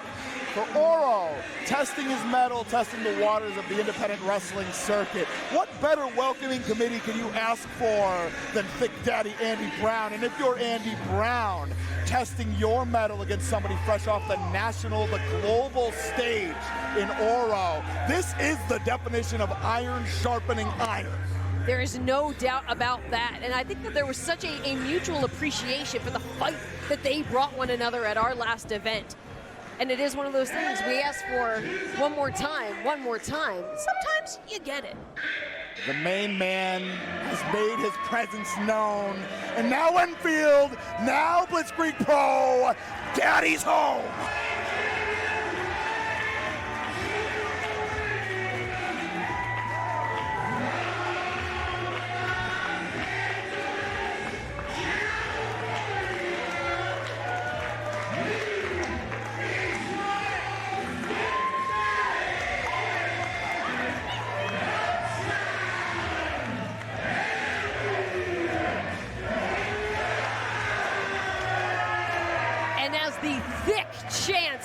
Throughout the house of pierogies, we remember that there is no one who can rile up the Blitzkrieg faithful quite like the Thick Daddy. And at the Blitzkrieg Pro faithful, they brought that energy to Andy Brown first. He brought his way over from California to the city of brotherly love, Philadelphia. And it was Blitzkrieg Pro that welcomed him to the East Coast with open arms. Andy Brown has never forgotten that. And he shows his love to the faithful time in and time out. You have the best seat in the house for it, Alyssa. You're exactly right about that. And it's so true. Blitzkrieg Pro means so much to Andy Brown. It was where he became Bedlam champion in his first year of competition here in the Northeast. And to hear him talk about it, to hear him wax poetic about his early days on the East Coast, the lack of certainty in his ability and the way that that was cemented during his tenure as Bedlam champion, he knew by the end of that he belonged, that he was part of the fabric, the foundation of Blitzkrieg Pro. No doubt about that. And now we get round 2 from 2 of the best gunslingers in the game today.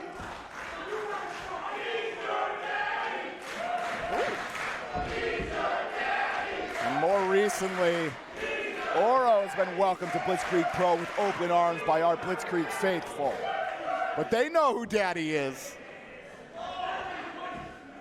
Andy Brown, everyone's Thick Daddy. Bill Thompson knows. Oh, Bill Thompson's well aware.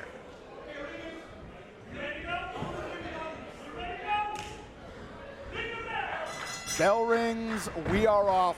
Blitzkrieg Pro, Wild in the Streets, round 2 between Andy Brown and Oro. What is this? An unfamiliar jingle. Wait a minute. That's VSK. That's Eric James, collectively known as Adrenaline Express.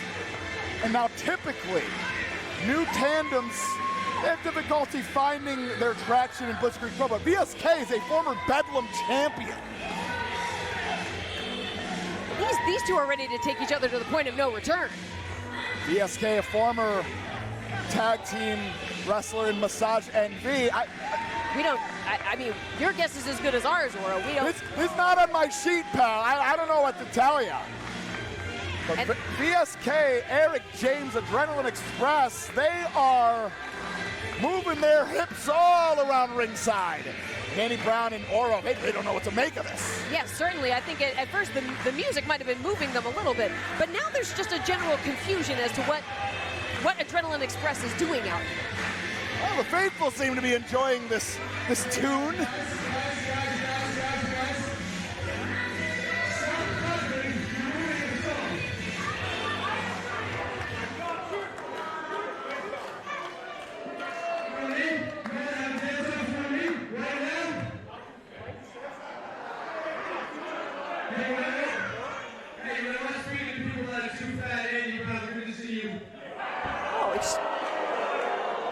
No fat shaming in Blitzkrieg Pro.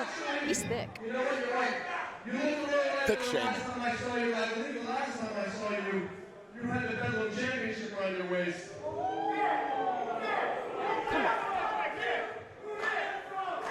Who'd you win it from? A faithful member asks. Solid question. None other than VSK.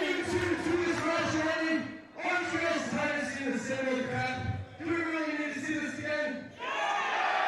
Nobody invited you, pal.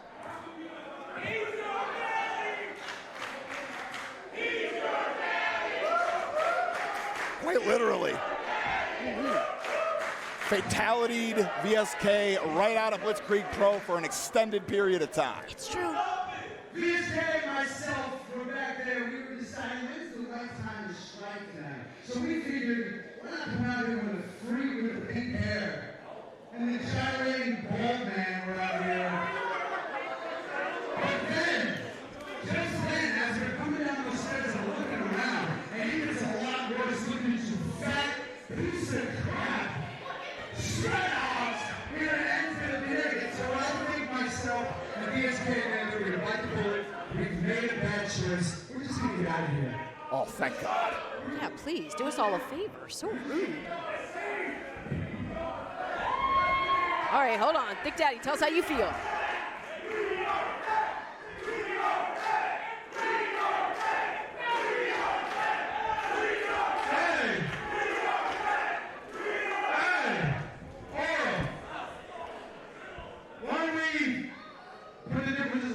Team up for tonight.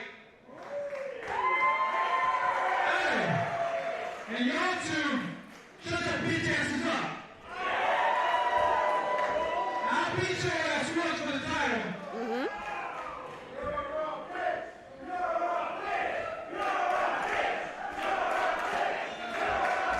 Hey, I say right here, right now, the freak and the thick team up to beat y'all bitch asses up.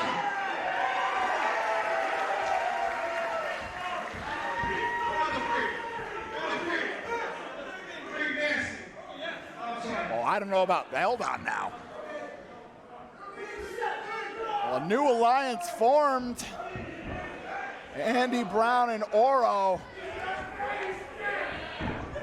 We're poised for liftoff. We're heading to Planet Andorra. We certainly are. The freak and the thick. And we're having a lot of body positivity here in the House of Pierogies. We love it. Everyone is beautiful, just as they are.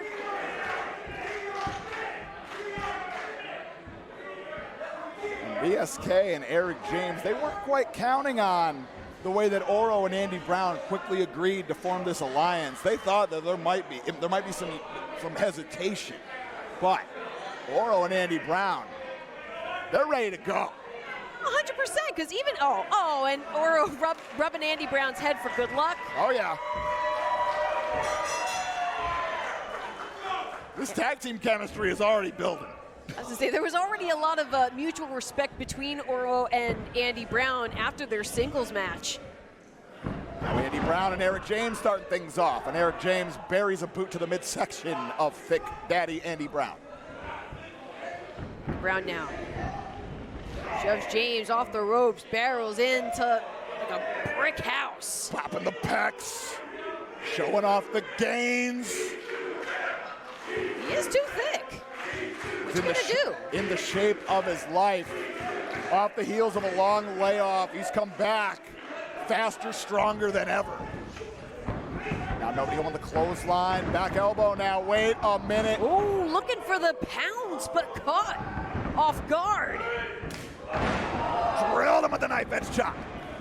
Decimates Eric James, who seeks comfort in his tag team partner, VSK. But VSK wants no part of Andy Brown. Tail is old as time. Here's what happens last time the two squared up. Oh, wait a minute. Bask in it. Bask in his thickness. Poetry. Oro now entering the contest for the first time across from VSK. And double bicep pose from VSK, but got to keep those eyes on Oro, who has some quickly recoils from the outstretched hand of Andy Brown. And now, Oro. And Oro had some hip thrusts going as well, taking a little nod from the Thick Daddy. What did I say? Andy Brown just has a way to rile up the inner freak nasty, as he called it. And Oro's feeding off it. It really is. Incredible chemistry between the two in the early bouts. Savage Gnomes might have to watch their back when it comes to the tag team championships, because if this keeps up. If Planet Andorro, if the Freak and the Thick get their feet off the ground in a major way. Whoa. All fun aside, that knife edge chop. And if there's anything I think Andy Brown would attest to, it is that Oro's strikes are hellacious, which is why VSK is trying to neutralize Oro so quickly. I believe that's why they were so quick to agree to the alliance. They've tasted the metal of the other, and they knew that this alliance could be a very fruitful one. Mm-hmm. Now, VSK just chucking these blows. Gets the boot up, does Oro, the main man. Hooking up that tornado. Whoa, whoa, whoa. Hangs him up across the top rope. Oh, quick recovery, able to crack VSK to the jaw with a kick. And barrels over Eric James, does the Thick Daddy. Wait a minute. Oh, wait a second, fanning the flames of the thickness. Giving the people what they want. What they paid to see. Wait, whoa. VSK VSK has a chair. It's not that kind of match, buddy. Tempers flaring. Both members of Adrenaline Express on the floor.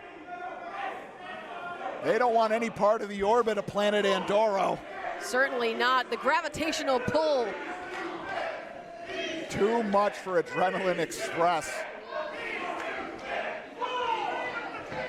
VSK and Eric James forced to kind of come up with a new game plan here. I don't think that they anticipated the cohesion of Oro and Andy. VSK breaking our referee's count. They need to continue to reconstruct that playbook. What has worked for them in New York, clearly it's all zeros here in Connecticut. Yeah, it's back to the drawing board here in Enfield. VSK re-enters the fray. Oro out of the way, the leg Whoa. sweep. Oro landing for VSK. And now Oro shoots the half into the cover. 2 count only, VSK digging deep. Oro cinching in that armbar. VSK trying to find his way to Eric James. But I gotta believe there's a chip on the shoulder of VSK. Back in Blitzkrieg Pro for the first time. Had a lengthy reign as Bedlam champion. Victorious in ladder hell. Nearly held the championship for the better part of right around a year, give or take. But to come back and see that Andy Brown and Oro in round 2. He's got a lot to prove. Oro now dropping Eric James off the apron. James back into the ring. Oh, come on, as now Eric James causing that distraction. Oh, just clocks Oro. And the big right now. VSK coming in hot. Sits on through with the clothesline. Geez, not even opting for a cover, instead raining down. Strikes. Damage done on Oro. Tag now to Eric James. Oro's got to find a way out of this situation. Adrenaline Express That grinding style tag team offense. Expertly cutting off Oro from Andy Brown. It may have been a while since we've seen them at Blitzkrieg, but a very seasoned tag team, a lot of history with VSK and Eric James. Oro now sent back into that corner. The Adrenaline Express. Fluid tags back and forth. Now the lifter from VSK. James drops Andy Brown off. The pop up into the elbow strike. Oh, and that drop kick picture perfect from VSK. He's feeling very proud of his actions here. And Andy Brown had enough of getting blasted on the apron. Referee Bill Thompson trying to keep Andy Brown corralled. Is Oro now, oh no, on the receiving end from Eric James. Slammed spine first on the apron. Damage done. VSK now picking up where Eric James had left off, but Oro is still kicking. Oro eyeing Andy Brown, but you know, the resolve is waning. But Oro stacking up the rights. Those hellacious strikes, but VSK working to neutralize Oro. Snaps with the suplex, makes the tag, and in comes Eric James. Finds home with the elbow drop. Straight to the heart of the main man. VSK the helo. And now VSK wielded by Eric James straight into the cover. Oro says no. Fascinating how Mike Graca used that very maneuver as a defensive maneuver, and it was used in tag team situations as offensive. Incredible. That is ingenuity at its finest here in independent wrestling. Adrenaline Express in the driver's seat. I don't know about that. Well, mind games from VSK as Oro reaching out even to fans here at Blitzkrieg Pro. Anywhere to find some support as he weathers the storm against Adrenaline Express. Now trying to ground Oro as VSK trying to sap the energy with that rear chin lock. As the Thick Daddy trying to rally fans. Even earlier was trying to shout words of support to Oro. And Oro's feeling it. Biggest difference maker. As he sweeps VSK back on the shoulders. He's got an open lane, but VSK. Last possible minute with a clothesline, and VSK very nearly allowed the tag to happen. But Adrenaline Express regains the momentum. And Oro was so desperately closed as he had almost fallen in. I thought he had made the tag. Oh, but now Oro returning fire. Life left yet in the main man. And Eric James the Irish whip now. Hard into the corner. And now bearing down into that cover. Not quite enough. And wrenched away at the chin lock now. Making Oro carry the weight. You can see desperately reaching out, shaking his fist, trying to muster the energy to make it to the Thick Daddy. Very nearly on a knee now standing. Extricates himself. Stacking up the knife edge chops. Oh, but doubled over. And Andy Brown now taken down by Eric James. Kick upside the skull. Well done by James, the twisting enziguri tag to VSK. Oh, goodness gracious, VSK! Taking flight, wipes out the Thick Daddy. Now over rotates into the DDT. VSK! That VSK frog splash. And Oro still able to kick out. Now that's fortitude on display, weathering that storm. Got to applaud the drive of Oro in this tag team bout, but VSK, you can see he's getting a little bit frustrated, taking it out on the main man. Laying down the rights and now wrenching away at the neck.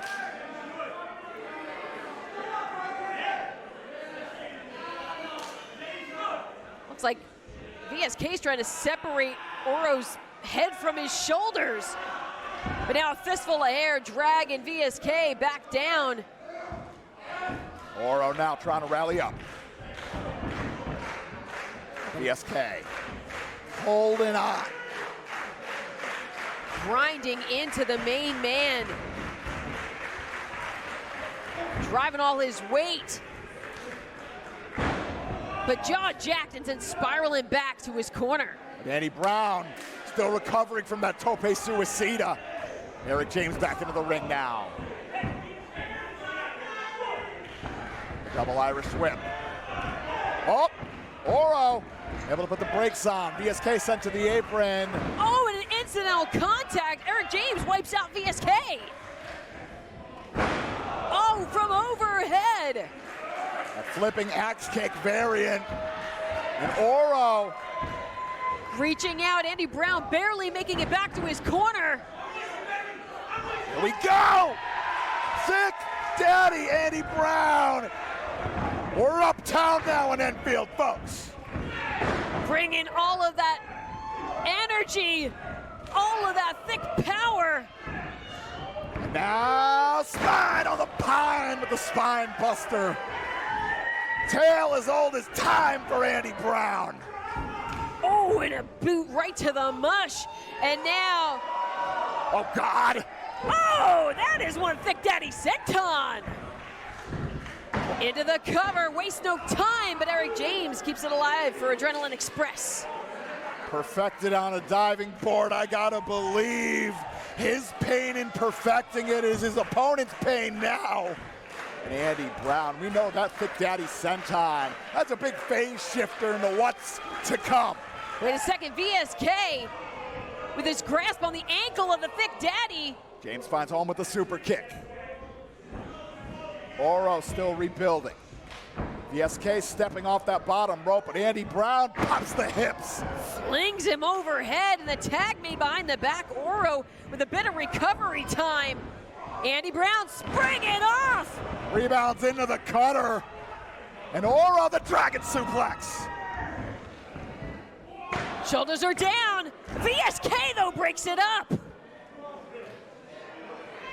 And all four combatants giving it their all here.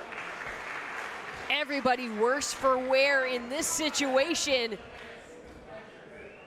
Now Andy Brown coming in hot. VSK pass by to this apron. Triangle drop kick connects. Leaving Oro and VSK, the only two on their feet. Oro. Well done. Breaks the grip and creases the jaw of VSK. But now Eric James coming to the aid, ushers down VSK into the tandem offense. variation on that shatter machine. Cover now. Oro with other ideas. Digging down deep. Got to admire the determination of Oro in this tag team bout. Now VSK looking to direct traffic, advising Eric James to head up top. Deep. Climbing up in the corner of Planet Andorro. Yeah, deep playbook for these two, and it's Andy Brown who's now grounding Eric James. Oro's got the shoulders down to VSK. But now the Yakuza kick connects. Oro, the backflip kick connects. Blasts Eric James, who falls to the floor. All the way down goes Eric James, and now chucked into the buckles is VSK. Now coming in hot. Oh, the spinning heel kick. VSK nowhere to go. Andy Brown. Finish him! And now the double cover! And the win!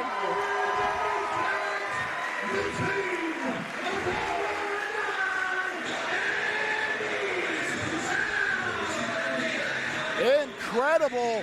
An impromptu first tag team outing for Oro and Andy Brown, Planet Andorro. And I gotta believe in this solar system, the Adrenaline Express, they flew a little close to the sun, wouldn't you say? They certainly did. They were taken into the orbit. And now it is Andy Brown and the main man, Oro, who are victorious in their first outing as a tag team. Oh, I gotta wonder what the future has in store. Will we still see round two?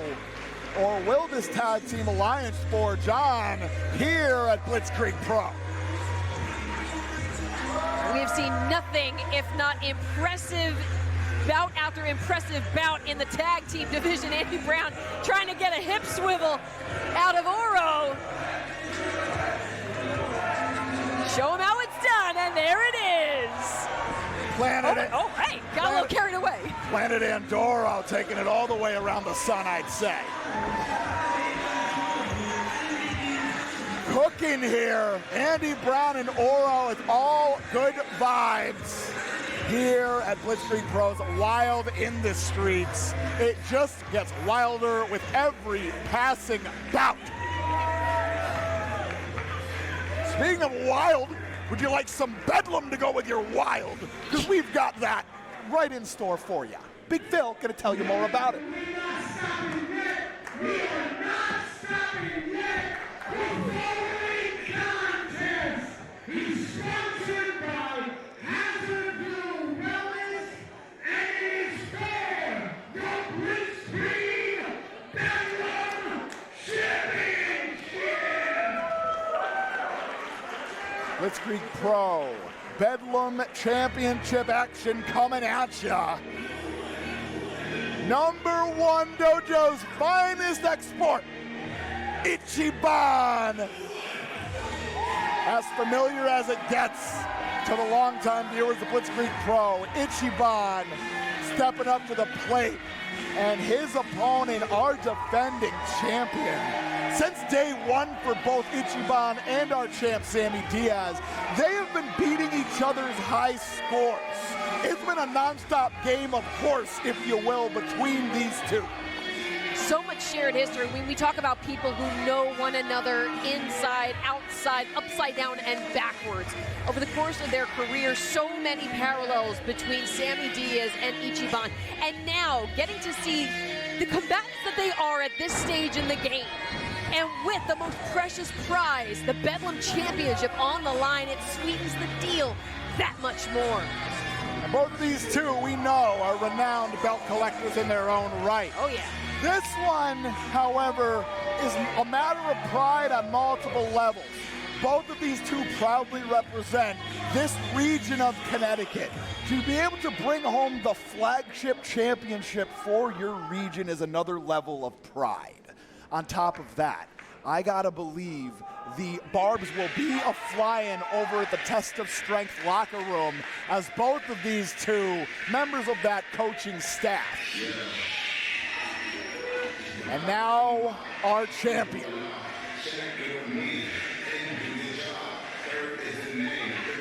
He's been cutting his teeth here for years, and now the sole owner of the peak of the Blitzkrieg Pro Mountain,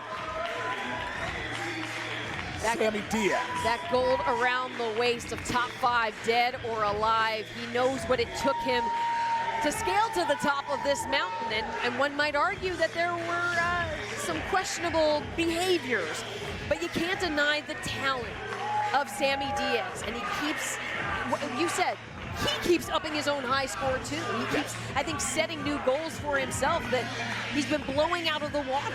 Yes, indeed. Each time one of these two sees the other win a championship, it motivates them to win another one. Now what if you could take a championship off your rival? That could be our reality. Ichiban, Sammy Diaz, Bedlam Championship here at Wild in the Streets. And you can feel tension amongst the Blitzkrieg Pro faithful. They are torn. We'll send it over to Big Phil. Introducing first, the challenger. He weighs in tonight at 71 kilos, representing the number 1 dojo. He is number 1, Ichiban.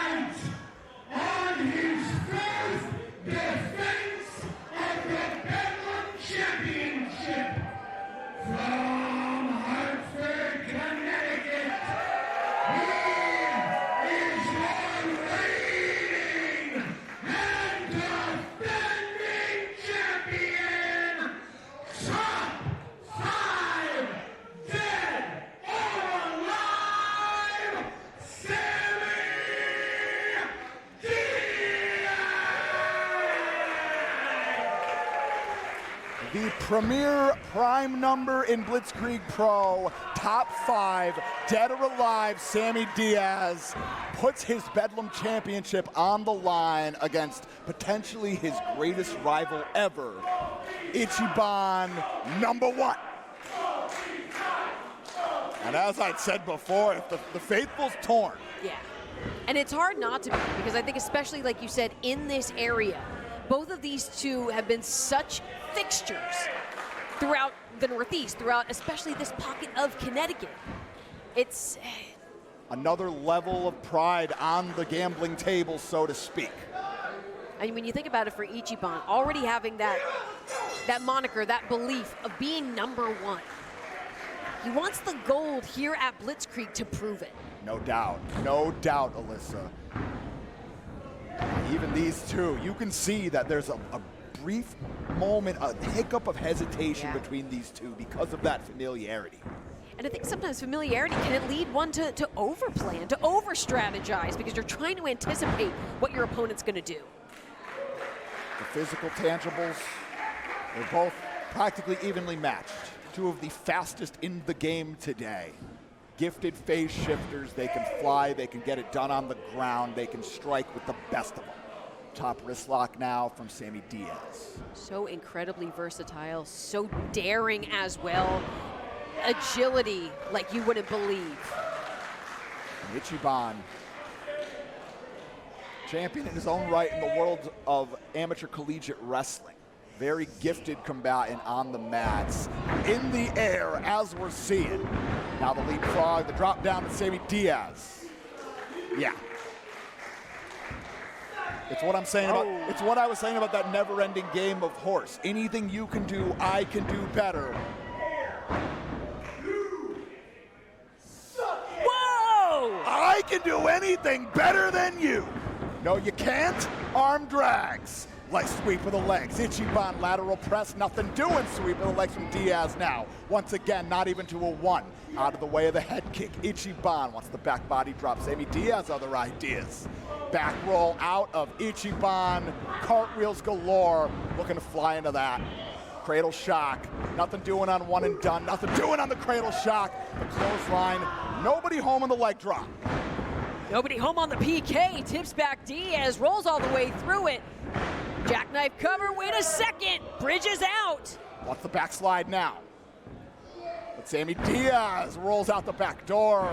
Monkey flip, nothing doing.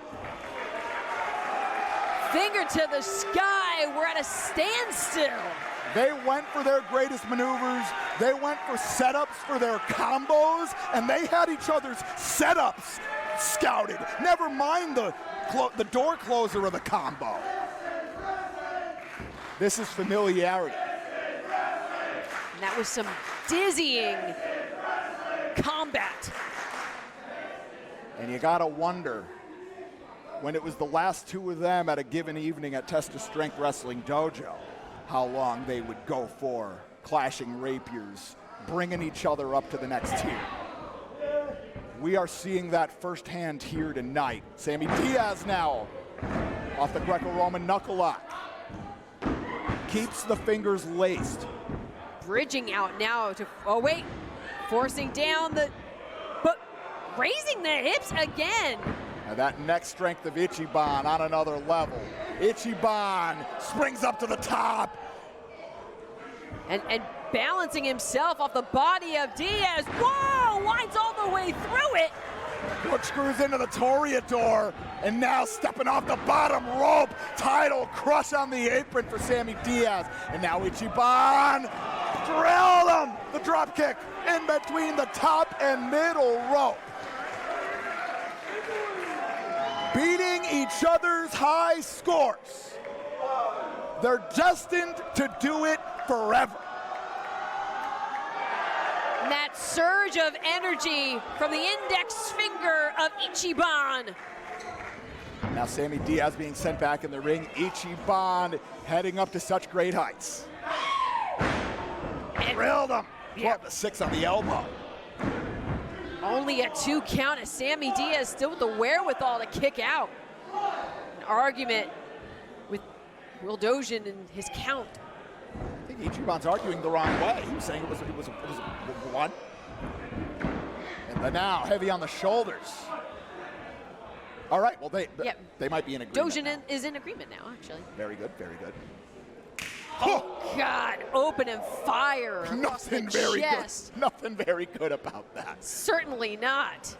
And now, champion prone to these #1 punches. The 1x multiplier in play.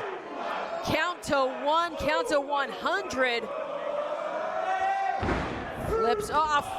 And the underhand right. Sammy Diaz spills to the floor, and Ichiban looking to fly. Oh, right into the outstretched kick of Sammy Diaz. All too aware. Oh, nasty landing on the apron. And he had that plancha dead to rights. They know each other's aerial offense, and Sammy Diaz had just the idea in mind. Now spinning into the back suplex. Got it. Ichiban feeling a world of hurt right now. And you talked about how they're trying to raise up each other's high scores, but I think these two are just trying to push each other further and further along. Oh, no doubt about it. It's the equivalent of an arcade rivalry. You go to the arcade on a given day. Somebody beats your high score, and now I got to get a whole bunch of quarters, and I got to beat theirs. It's exactly the pro wrestling equivalent we're seeing here today. And even in this matchup, forced to expound all of this energy on one another. Drilled in the kick, sending the shivers, the tingles down the spine, out to probably the fingers and toes of Ichiban. With the knife edge chop, Ichiban ever defiant. And now, reversal of the Irish whip. Sammy Diaz now. Tilt-a-whirl into that backbreaker. Sickening landing as now Sammy opts for that cover. Could have taken him just a microsecond too long to reposition Ichiban. Now the sheer speed and inertia of that tilt-a-whirl backbreaker. Sometimes it can cause that opponent to launch far away from you. No doubt about that, as now knee lodged between the shoulder blades. Sammy Diaz with pressure on the neck, the shoulders. And the way he's got Ichiban slightly reclined, he makes it all the more difficult to breathe when you're in that angle of position. And Sammy Diaz, he knows that for this, Ichiban, one of his greatest rivals, the current biggest threat to the Bedlam Championship, no detail can be overlooked. And now the knee to the midsection, Sammy Diaz sends Ichiban into the corner, coming in hot. Soars in with the elbow strike. Now Ichiban in a prone position on the inside of the ropes. Sammy Diaz up and over with the setup, and Ichiban gets the knees up. Ichiban had that helo scouted from Sammy Diaz. Catches the blow, delivers one of his own, does Ichiban. You'll hear me talk about the old reliables every now and then throughout a wrestling event. These two, the old reliables, won't be getting it done. You're gonna have to wear your rival down to nearly nothing. Soars on through, we'll call that an 860. Potentially a 203, depending on where he hit. Anyway. That's a good, fair point. But now Ichiban positioning himself on that top rope. Going for broke. Oh wait, high risk. The half Nelson suplex. Finds home for Sammy Diaz. Ichiban left seeing stars as he struggles back to his feet. And now Sammy Diaz climbs into the kick. Throwing his entire body into that one was the reigning champion. And now chucked over the top rope, delivers a knee strike right to the face. Sammy Diaz now.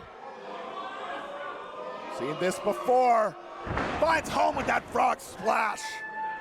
And that's what I'm saying. The velocity just launching Ichiban into that cover goes Diaz, and not enough. But Sammy Diaz, he's starting to do more damage before he goes for those familiar maneuvers that Ichiban may have drilled into his memory.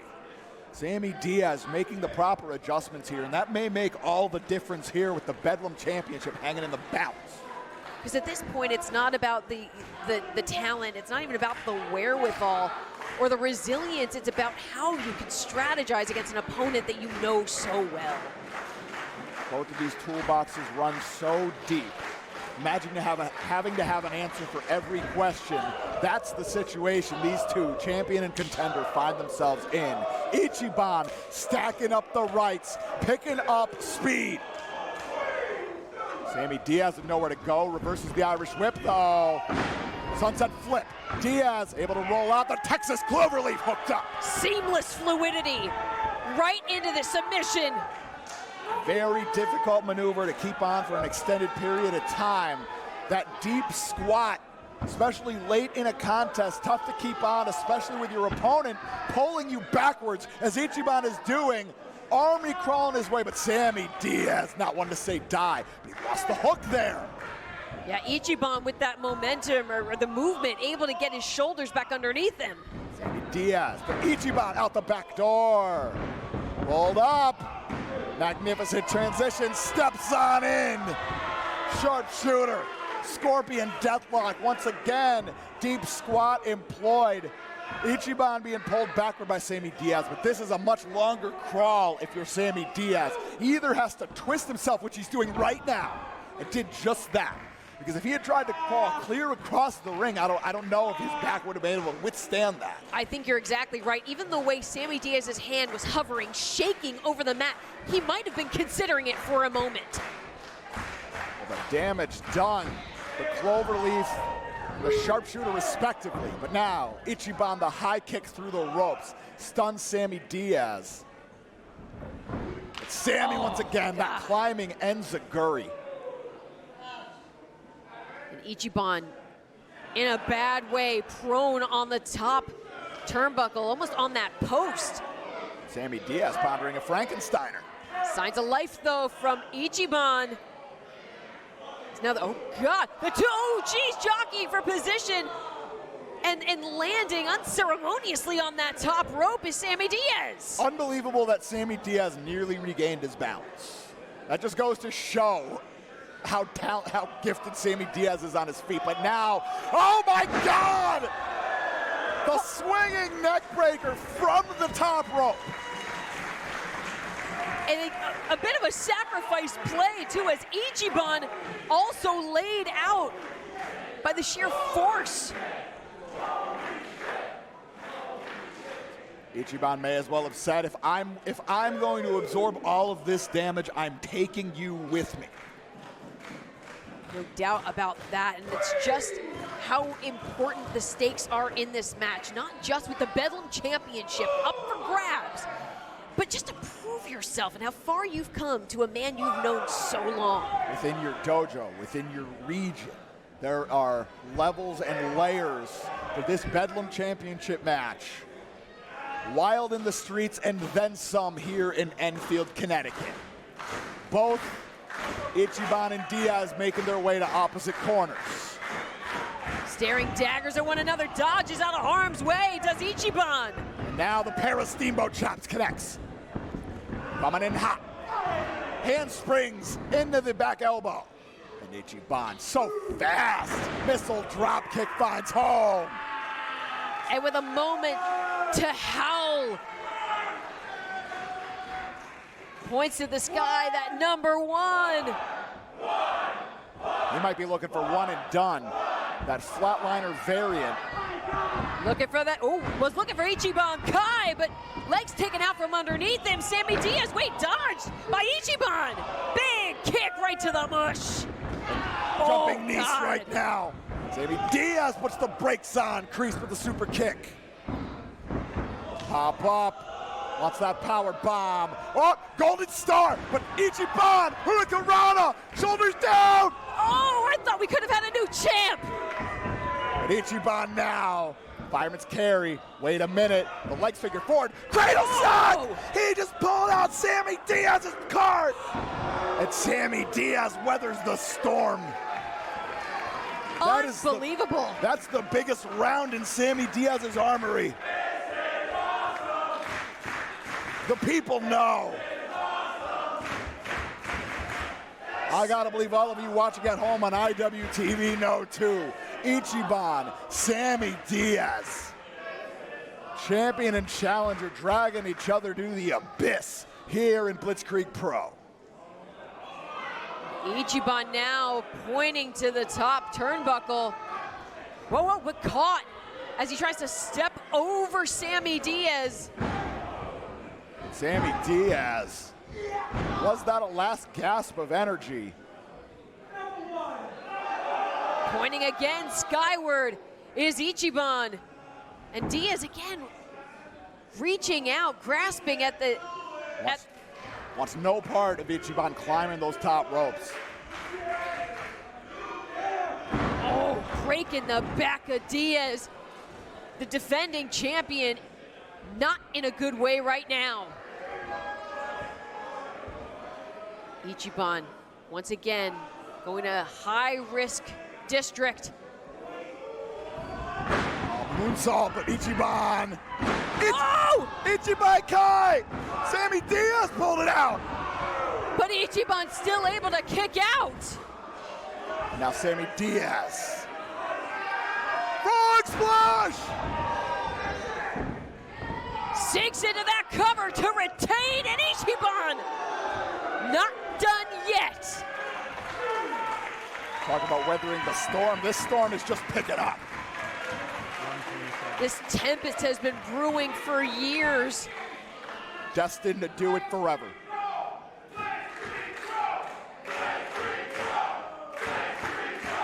And some of our more tenured members of the faithful, they've been watching Sammy Diaz and Ichiban since they first broke in here.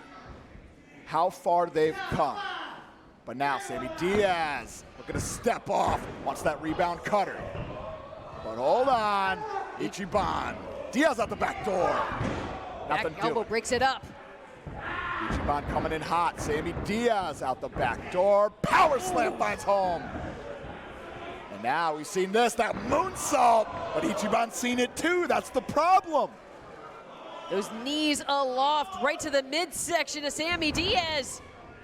The apron. Nearly had it. Sammy off the second. That's the top 5 cutter.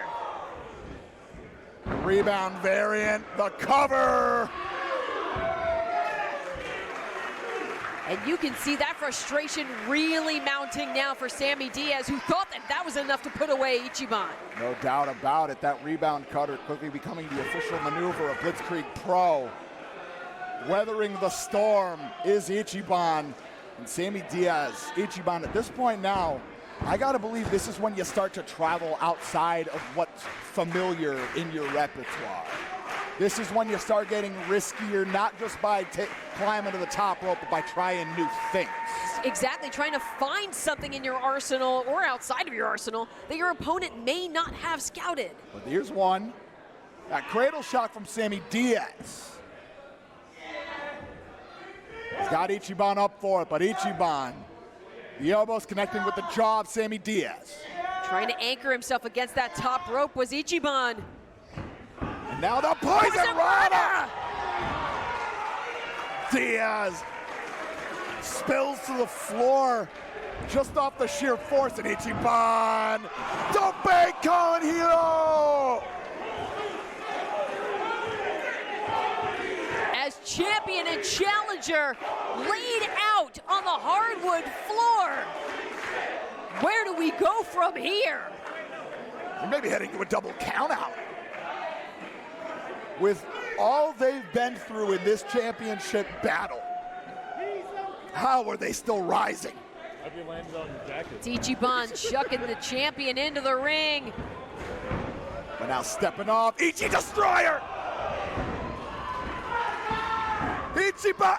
No, caught on the shoulders! Cradle shock! And Sammy Diaz retains!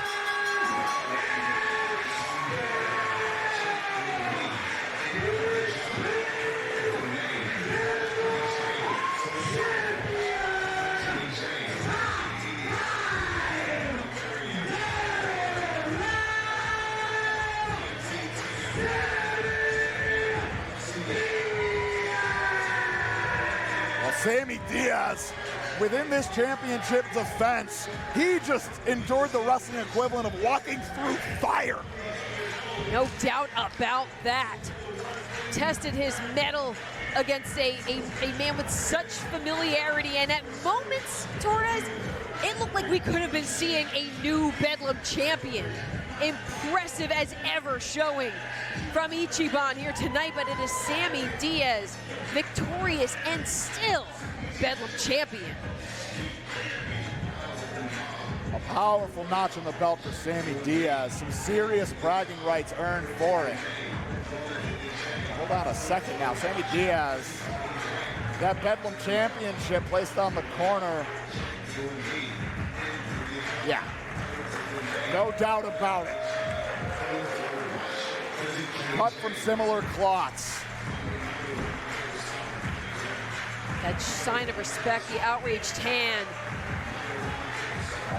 Appreciation for the war these two waged tonight at Wild in the Streets. And they're going to continue raising the bar for one another, whether it be as fellow members of a coaching staff, as rivals. The best is yet to come from Ichiban and from our Bedlam champion, Sammy Diaz. Good Lord. Whew. Well, folks, we just witnessed a main event caliber championship defense, and we may as well call that a co-main event, if you will. But our main event has, in the way that our previous bout now was thought with in the name of competitive spirit, there will be spirit in our co-main event, our second half, but it will be a very violent, a very possessed, a very, dare I say, demonic spirit in this tag team match. And we're still missing a piece of that foursome. Oh, yes.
It is time. The final bout of Wild in the Streets.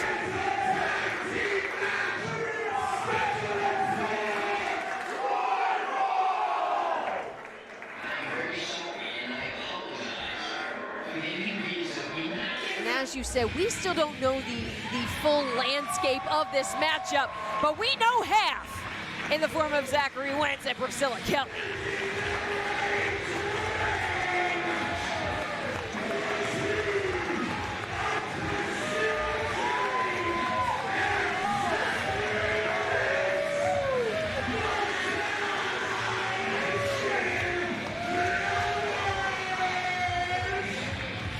What we are certain of, Alyssa, is that I gotta believe Priscilla Kelly and Zachary Wentz, they've been at those grindstones, sharpening up those axes, if you will, for their next round with Charles Mason. Each of these two, Wentz and Kelly, they got their pound of flesh from Charles Mason, but Charles Mason definitely got a pound of flesh from each of them as well. There's no doubt about that. We saw both of them make impressive statements at Blitzkrieg Pro, but it was against Charles Mason. Mason had said online ahead of this match, and I quote, "I've had a taste of you both and savored every moment, but tonight is special. I get to sink my teeth into both of you at the same time." The root of all evil.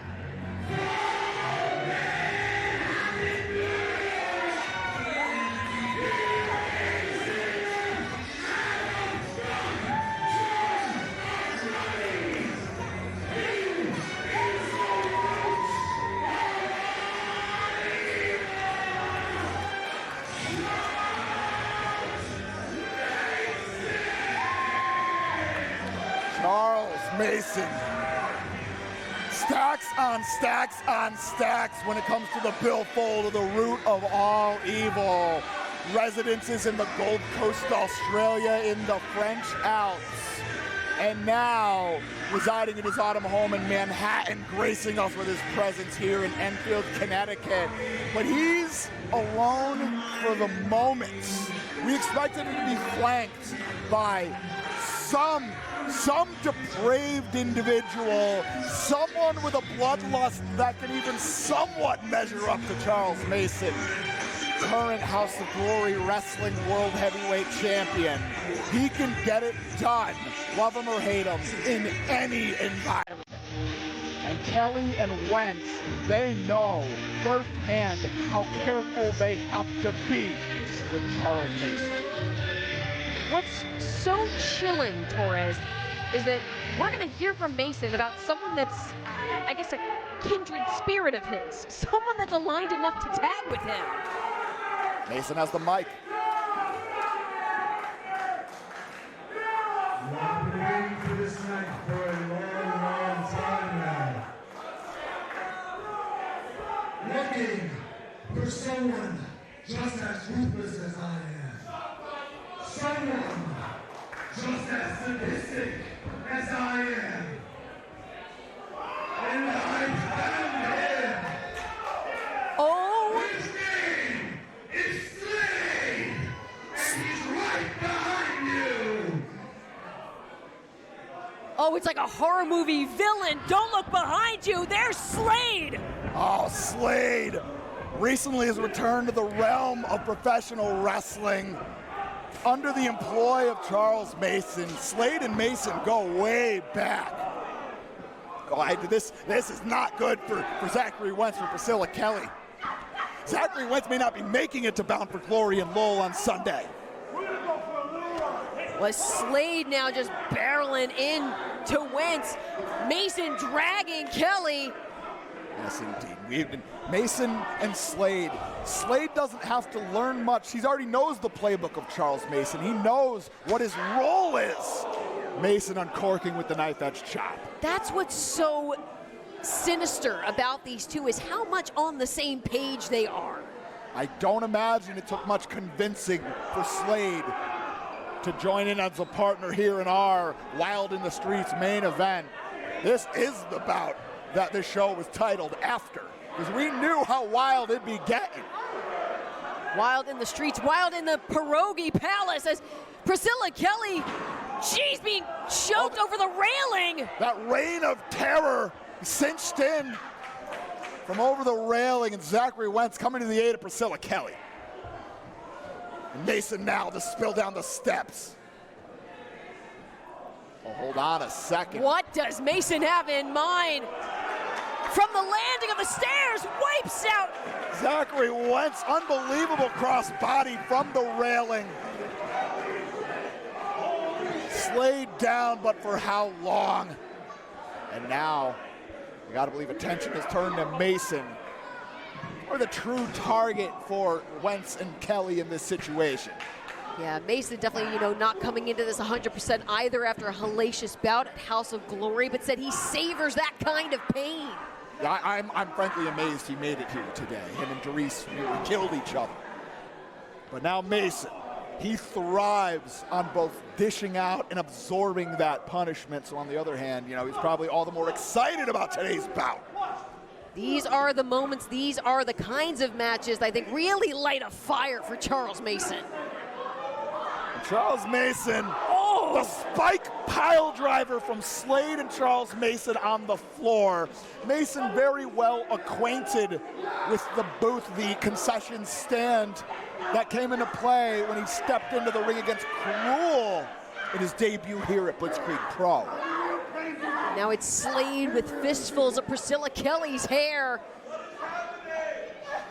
And Slade now, he may be looking to wrench out by the scalp every fiber of hair of the head of Priscilla Kelly. One way or another, Slade is getting Kelly into this matchup and into the ring. Now, Slade and Mason Priscilla Kelly right now is dead to rights.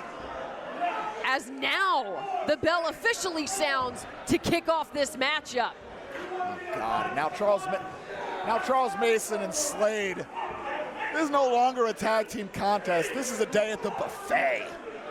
For the two of them, especially cold-hearted, sinister individuals. And you can see Priscilla Kelly reaching out to an empty corner as who knows where Zach Wentz is after being neutralized by Mason and Slade.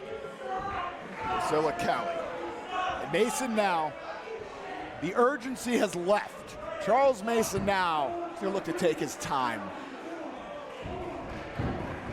And in all sincerity, after both Kelly and Wentz's matches against Mason, I don't think either of them left the ring the same people they were when they entered. Absolutely not. Charles Mason changes lives in an instant, takes years off of lives in an instant. The root of all evil, not hyperbole, folks. Definitely not. And how much more terrifying is it that someone like Slade has aligned with him tonight? Mason fishhooks the mouth, Priscilla Kelly, and flattens her with a clothesline. That fishhook ripcord, tried and true from Charles Mason.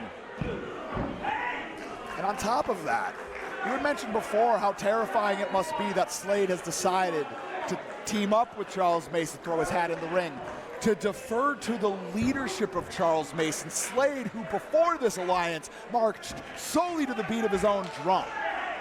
What he sees in Charles Mason, the rest of us couldn't possibly.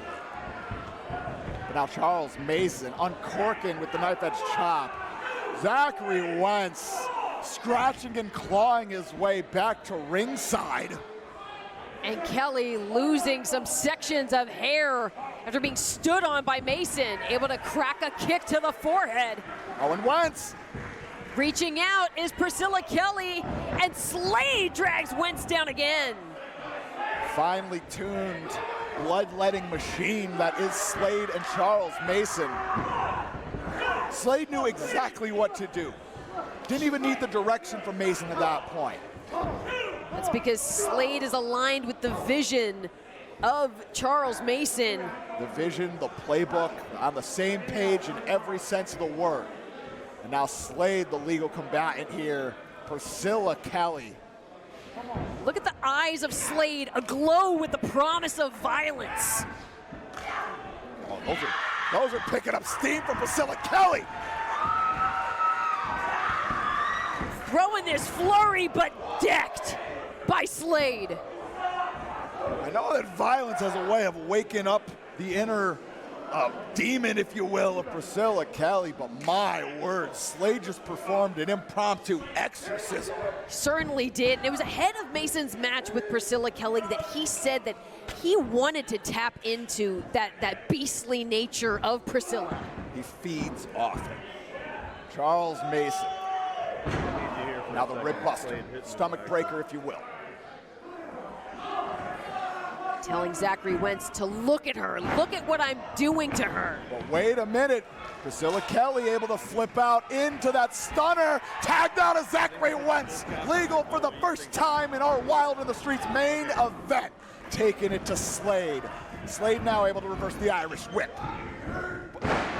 Floored, mounted, Luthez press, Zachary Wentz raining down the rights. And now, saving some of that for Mason, unleashing some of that fury is Wentz. Double stomp to the back. Brutal. Now Slade coming in hot, but now the half Nelson suplex. Driven down. Hooks the leg to Zachary Wentz. Wants to end this for himself and Priscilla Kelly. But Slade unrelenting.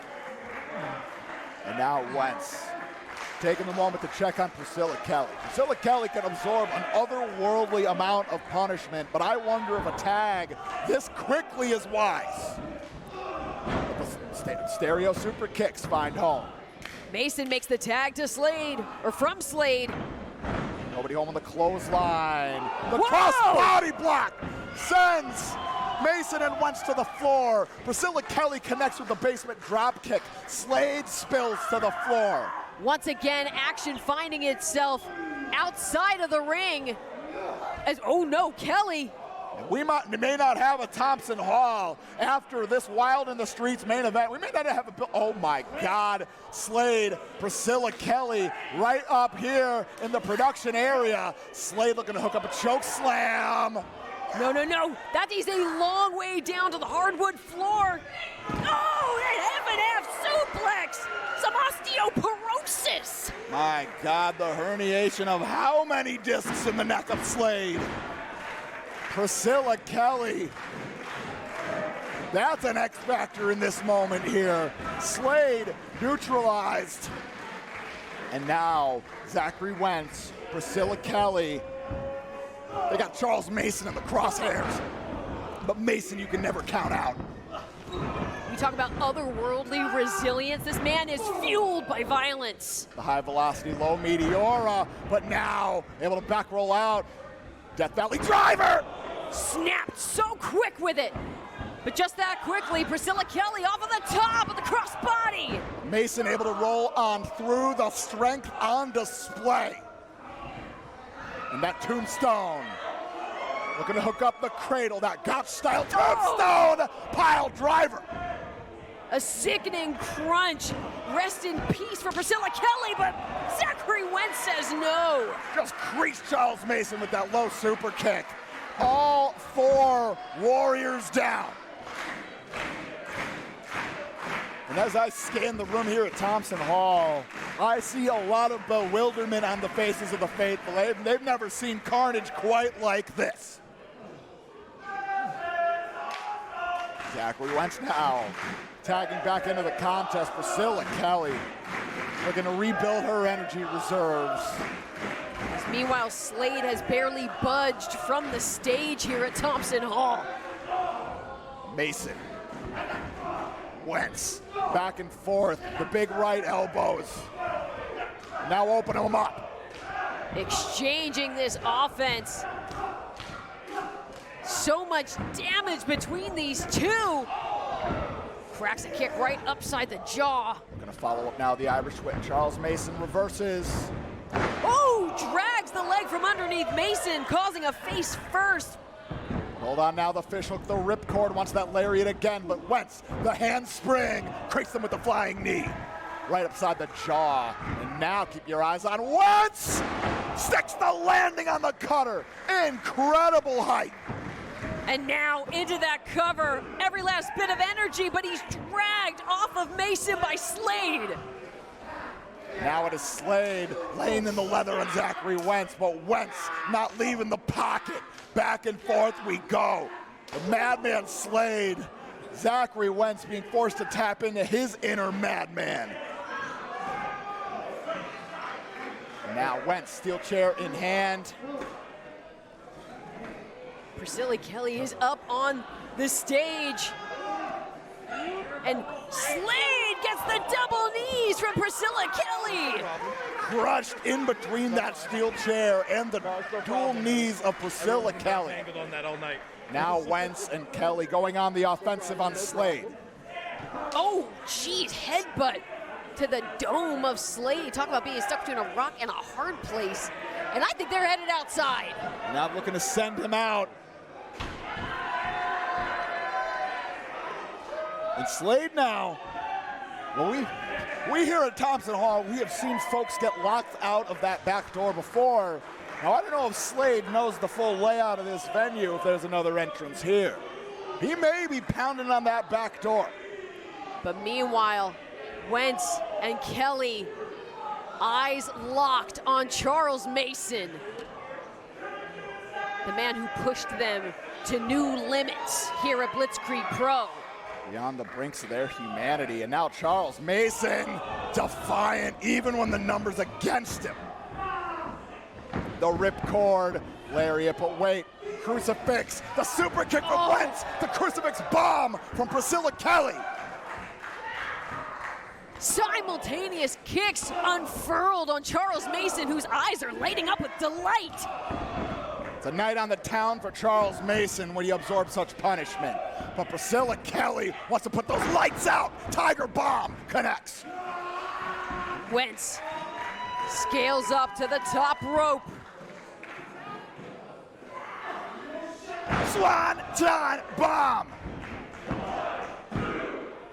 That's it.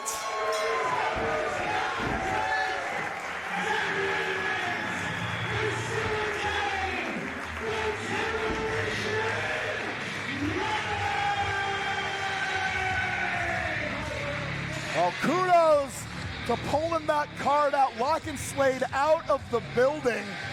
Zachary Wentz, Priscilla Kelly able to pick the bones of the root of all evil, Charles Mason. Victorious here in our Blitzkrieg Pro Wild in the Streets main event. Whoa, but Slade returned. Oh, the choke slam on Zachary Wentz. Priscilla Kelly now. Oh, God. Viciously slammed. I should have known that Slade would be back for his pound of flesh, regardless if the second bell had rung or not. What? Those are handcuffs. Those are solid steel handcuffs. What in the world? Maybe a pound of flesh isn't a heavy enough bag. Charles Mason. Slade. Handcuffing Priscilla Kelly to the bottom rope. And Bill Thompson needs to be careful now. He's trying to come to the aid of Zachary Wentz and Priscilla Kelly. Calling for some order here to... Oh my God, no. That God-style tombstone pile driver, not again. Oh, the God. Original. And Priscilla Kelly forced to look on. Again? Now the God-style. God, no! An unholy tombstone pile driver symphony, or an elegy, if you will, I guess. But the dual variants of the tombstone pile driver, Zachary Wentz. And the panic in the voice of Priscilla Kelly, who's getting to the point of gnawing her arm off to come to the aid of Zachary Wentz to check. Zachary Wentz may not be making it to Lowell after all. Charles Mason, Slade, they may not have been the victors in our main event here, but they are the ones that are leaving standing. Come on. He's waiting for you. He misses you. Where were you? You brought him here. You brought him into this. Go ahead. Oh, now Mason telling Priscilla Kelly that she brought this upon Zachary Wentz.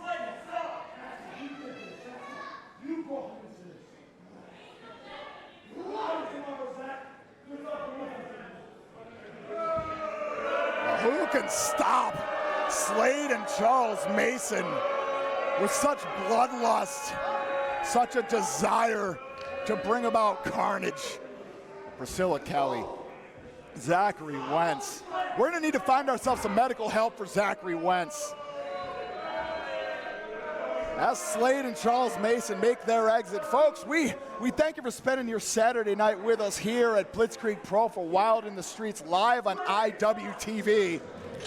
Give us a follow at all things Blitzkrieg Pro on all forms of social media. Till next time, for Alyssa Marino, for Hot Scoop Skylar, I'm Johnny Torres. Good fight. Good night.